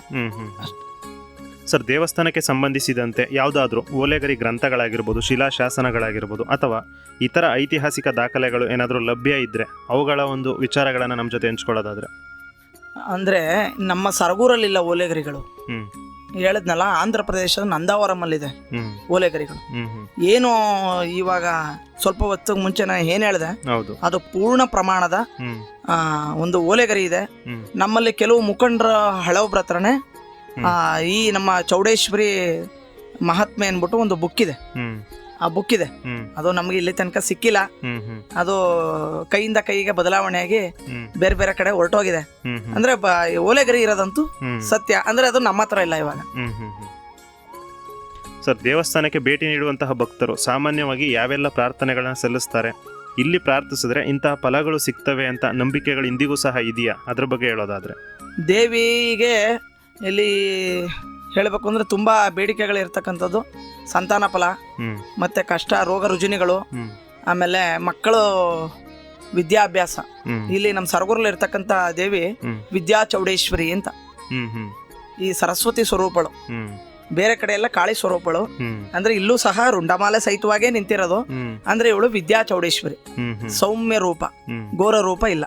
ಅಂದ್ರೆ ಇವಳು ವಿದ್ಯೆಯಲ್ಲಿ ಪ್ರಮುಖ ಸ್ಥಾನ ಹೊಂದಿದ್ದಾರೆ. ಹ್ಮ್ ಇಲ್ಲಿ ನೀವು ಶೃಂಗೇರಿಗೆ ಹೋಗಿ ವಿದ್ಯಾಭ್ಯಾಸ ಅಕ್ಷರಾಭ್ಯಾಸ ಮಾಡಿಸ್ತಾರಲ್ಲ, ಹ್ಮ್ ಈ ದೇವಸ್ಥಾನದಲ್ಲಿ ಮಾಡಿಸಿದ್ರು ಸಹ ಹ್ಮ್ ಅದು ಸರಸ್ವತಿಗೆ ಸೇರುತ್ತೆ ಅಂತ ಹ್ಮ್ ನಮ್ಮ ಪುರೋಹಿತರು ಹೇಳಿದ್ದಾರೆ. ಹ್ಮ್ ಅವ್ರಿಗೂ ಹಳಪಟ್ಟವರು ಸಹ ಹೇಳಿದ್ದಾರೆ. ಹ್ಮ್ ಹ್ಮ್ ಹ್ಮ್ ಅವರ ತಂದೆ ಆಗಿರ್ಬೋದು, ಅವ್ರ ಅಣ್ಣ ಆಗಿರ್ಬೋದು, ಹ್ಮ್ ಅವರು ಸಹ ಇವಳು ವಿದ್ಯಾ ಚೌಡೇಶ್ವರಿ. ಹ್ಮ್. ಹೇಳಬೇಕು ಅಂದ್ರೆ ನಮ್ಮ ಸರಗೂರಿನಲ್ಲಿ ನಮ್ಮ ಸಮಾಜದಲ್ಲಿ ವಿದ್ಯಾವಂತರು ಜಾಸ್ತಿ ಇದ್ದಿದ್ದು ಒಂದಾನೊಂದು ಕಾಲದಲ್ಲಿ. ಹ್ಮ್ ಗೌರ್ಮೆಂಟ್ ಅಫಿಷಿಯಲ್ಸ್ ಏನಂತ ಹೇಳ್ತಾರೆ, ಹ್ಮ್ ಎಲ್ಲ ಮಾಸ್ಟರ್ಗಳು, ಹ್ಮ್ ಆಮೇಲೆ ಈ ತಹಸೀಲ್ದಾರ್ಗಳು, ಹ್ಮ್ ಇವ್ರುಗಳಾಗಿದ್ದವರೆಲ್ಲ ನಮ್ಮವರೇ. ಹ್ಮ್ ಅವತ್ತಿನ ದಿನದಲ್ಲೇ ಶಿಕ್ಷಣದಲ್ಲಿ ಪ್ರಗತಿಯಲ್ಲಿದ್ದವರು. ಹ್ಮ್ ಹ್ಮ್ ಇವತ್ತಿನ ದಿನ ಕಾಲಾನುಸಾರ ಯಾವ ರೀತಿ ಆಗಿದೆ ಅಂತ ನಿಮಗೆ ಗೊತ್ತು. ಹೌದು. ಆ ರೀತಿ ಆಗಿದೆ, ಹ್ಮ್ ಅದರಲ್ಲಿ ಏನಿಲ್ಲ. ಅಂದರೆ ಈಗಲೂ ಸಹ ಶಿಕ್ಷಣವಂತರು ನಮ್ಮಲ್ಲಿದ್ದಾರೆ. ಹ್ಮ್ ವಿದ್ಯೆಗೆ ಕೊರತೆ ಏನಿಲ್ಲ. ಹ್ಮ್ ವಿದ್ಯೆಗೆ ತಾಯಿ ಚೌಡೇಶ್ವರಿ ಎಲ್ಲ ರೀತಿಯಲ್ಲೂ ಪ್ರಸನ್ನಳಾಗಿದ್ದಾಳೆ. ಹ್ಮ್ ಹ್ಮ್ ಹ್ಮ್ ಸರ್, ಕೊನೆಯದಾಗಿ ನಮ್ಮ ಜನಧ್ವನಿ ಕೇಳುಗರಿಗೆ ನಿಮ್ಮ ಒಂದು ಅನಿಸಿಕೆ ಅಥವಾ ಒಂದು ಸಂದೇಶವನ್ನು ನೀಡೋದಾದ್ರೆ ಏನಂತ ಹೇಳೋದಿಕ್ ಬಯಸ್ತೀರಾ? ಯಾರೇ ಆಗಿರ್ಬೋದು, ದೇವಸ್ಥಾನ ಕಾರ್ಯಗಳಲ್ಲಿ ತಮ್ಮ ಕೈಯಲ್ಲಾದಷ್ಟು ಕಾರ್ಯಗಳನ್ನು ಮಾಡಿ. ಹ್ಮ್ ಯಾರೂ ಸಹ ಈಗ ಒಬ್ಬ ನಮ್ಮ ಜೊತೆಗಿರ್ತಾನೆ, ಅವನು ನಮ್ಮ ಕಷ್ಟಕ್ಕೆ ಸ್ಪಂದಿಸೋದಿಲ್ಲ ಅಂತ ಅಂದ್ಬಿಟ್ಟು ನಾವು ಅವನ್ನ ಬೈಬಾರ್ದು. ಯಾಕಂದರೆ ಒಬ್ಬ ಮನುಷ್ಯನಿಗೆ ತನ್ನದೇ ಆದ ಜವಾಬ್ದಾರಿಗಳಿರ್ತವೆ, ಹ್ಮ್ ಅವನದೇ ಆದ ಕಷ್ಟಗಳಿರ್ತವೆ. ಹೌದು. ಅದೇ ರೀತಿನೇ ದೇವರು ಏಕಕಾಲದಲ್ಲಿ ಎಲ್ಲರನ್ನೂ ಸಹ ನೋಡೋದಕ್ಕಾಗೋದಿಲ್ಲ. ಹ್ಮ್ ಆಯಾ ಸಮಯ ನಿಗದಿ ಆಗಬೇಕು. ಯಾವುದೇ ದೇವಾಲಯಗಳಾಗಿರಲಿ, ಹ್ಮ್ ಅಲ್ಲಿ ನಡೀತಕ್ಕಂಥ ಪೂಜಾ ಕೈಕರ್ಯದಲ್ಲಿ ಹ್ಮ್ ತಮ್ಮ ಕೈಲಾದಷ್ಟು ತಮ್ಮ ತನು ಬನದಿಂದ ಹ್ಮ್ ಕಾರ್ಯಕ್ರಮಗಳಲ್ಲಿ ಭಾಗವಹಿಸಿ ಅಂತ ಹೇಳೋದಕ್ಕೆ ನಾನು ಇಷ್ಟಪಡ್ತೀನಿ. ಸರ್, ಇಲ್ಲಿಯವರೆಗೂ ಒಂದು ಚೌಡೇಶ್ವರಿ ದೇವರ ಒಂದು ಇತಿಹಾಸ ಆಗಿರ್ಬೋದು, ಹಬ್ಬದ ಆಚರಣೆಗಳಾಗಿರ್ಬೋದು, ವಿಶೇಷ ಪೂಜೆ ಪುನಸ್ಕಾರಗಳಾಗಿರ್ಬೋದು, ಜೊತೆಗೆ ಜಾತ್ರಾ ಸಂದರ್ಭಗಳಲ್ಲಿ ಯಾವ ರೀತಿ ಒಂದು ಪೂಜಾ ಕೈಂಕರ್ಯಗಳು ನಡೆಯುತ್ತವೆ ಅನ್ನೋದ್ರ ಬಗ್ಗೆ ಹಲವಾರು ಮಾಹಿತಿಯನ್ನು ತಿಳಿಸ್ಕೊಟ್ರಿ. ಇಷ್ಟೊಂದು ಮಾಹಿತಿಗಳನ್ನು ತಮ್ಮ ಅಮೂಲ್ಯ ಸಮಯವನ್ನು ನೀಡಿ ತಿಳಿಸ್ಕೊಟ್ಟಿದ್ದಕ್ಕೆ ನಮ್ಮ ಜನಧ್ವನಿ ಕೇಳುಗರ ಪರವಾಗಿ, ನಮ್ಮ ಜನಧ್ವನಿ ಸಮುದಾಯ ಬಾನುಲಿ ಕೇಂದ್ರದ ಪರವಾಗಿ ತಮಗೆ ತುಂಬ ಹೃದಯದ ಧನ್ಯವಾದಗಳು ಸರ್. ತಮಗೂ ಸಹ ನನ್ನ ಕರೆಸಿ ವಿಚಾರವನ್ನು 4 ಜನರಿಗೆ ತಿಳಿಸಿ ಅಂತ ಹೇಳಿದ್ದಕ್ಕೆ ನಿಮಗೂ ಸಹ ನಾನು ಕೃತಜ್ಞನಾಗಿರ್ತೇನೆ. ಯಾಕೆಂದರೆ ಈ ವಿಚಾರ ಇದು ನನಗೆ ಬೇರೆ ಯಾರೂ ಹೇಳ್ಕೊಟ್ಟದ್ದಲ್ಲ. ನಮ್ಮ ಪೂರ್ವಿಕರು ಅಂದರೆ ನಮ್ಮ ಅಜ್ಜಿ ತಾತ, ಆಮೇಲೆ ನಮ್ಮ ಸಮಾಜದ ಕೆಲವರು ಹಳೆಯ ಪೂರ್ವಿಕರು ಹೇಳಿ ಇರ್ತಕ್ಕಂಥ ವಿಚಾರಗಳು ನನಗೆ ಗೊತ್ತಿರ್ತಕ್ಕಂಥದ್ದು ಹೇಳಿದ್ದೀನಿ. ಏನಾದ್ರು ತಪ್ಪುಗಳಿದ್ರೆ ದಯವಿಟ್ಟು ಕ್ಷಮಿಸಿ ಸಲಹೆ ಅಂತ ಹೇಳ್ತೀನಿ ಅಷ್ಟೇ. ಶುಭ ಮಂಗಳಂ ನಿತ್ಯ ಜಯ ಮಂಗಳಂ. ಪ್ರಿಯ ಕೇಳುಗರೆ, ಇದುವರೆಗೂ ನಮ್ಮೂರ ವೈಭವ ಕಾರ್ಯಕ್ರಮದಲ್ಲಿ ಸರಗೂರಿನಲ್ಲಿರುವ ಶ್ರೀ ಚೌಡೇಶ್ವರಿ ದೇವಸ್ಥಾನದ ಇತಿಹಾಸ, ಹಿನ್ನೆಲೆ, ಹಬ್ಬಗಳ ಆಚರಣೆ ಮತ್ತು ಜಾತ್ರಾ ಹಿನ್ನೆಲೆಯನ್ನು ಕುರಿತು ಸರಗೂರಿನ ನಿವಾಸಿಗರಾದ ಶ್ರೀಯುತ ಶ್ರೀಕಾಂತ್ ಎಸ್ರವರಿಂದ ಮಾಹಿತಿಯನ್ನು ತಿಳಿದುಕೊಂಡೆವು. ಇದೇ ರೀತಿ ಮತ್ತೊಂದು ದೇವಾಲಯದ ವಿಶೇಷತೆ ಕುರಿತು ಮುಂದಿನ ನಮ್ಮೂರ ವೈಭವ ಕಾರ್ಯಕ್ರಮದಲ್ಲಿ ತಮ್ಮೆಲ್ಲರನ್ನೂ ಭೇಟಿಯಾಗುತ್ತೇನೆ. ಅಲ್ಲಿಯವರೆಗೂ ಕೇಳ್ತಾ ಇರಿ ಜನಧ್ವನಿ ಸಮುದಾಯ ಬಾನುಲಿ ಕೇಂದ್ರ 90.8 ಕಂಪನಾಂಕದಲ್ಲಿ ಸರಗೂರಿನಿಂದ ಪ್ರಸಾರವಾಗುತ್ತಿದೆ. ಧನ್ಯವಾದಗಳು. ಮಂಗಳಂ ನಿತ್ಯ ಶುಭ ಮಂಗಳಂ ಕೇಡಗಿಯ ಚೌಡೇಶ್ವರಿಗೆ. ಶುಭ ಮಂಗಳಂ ನಿತ್ಯ ಜಯ ಮಂಗಳಂ ಕೇಡಗಿಯ ಚೌಡೇಶ್ವರಿಗೆ. ಜಯ ಮಂಗಳಂ ನಿತ್ಯ ಶುಭ ಮಂಗಳಂ ಕೇಡಗಿಯ ಚೌಡೇ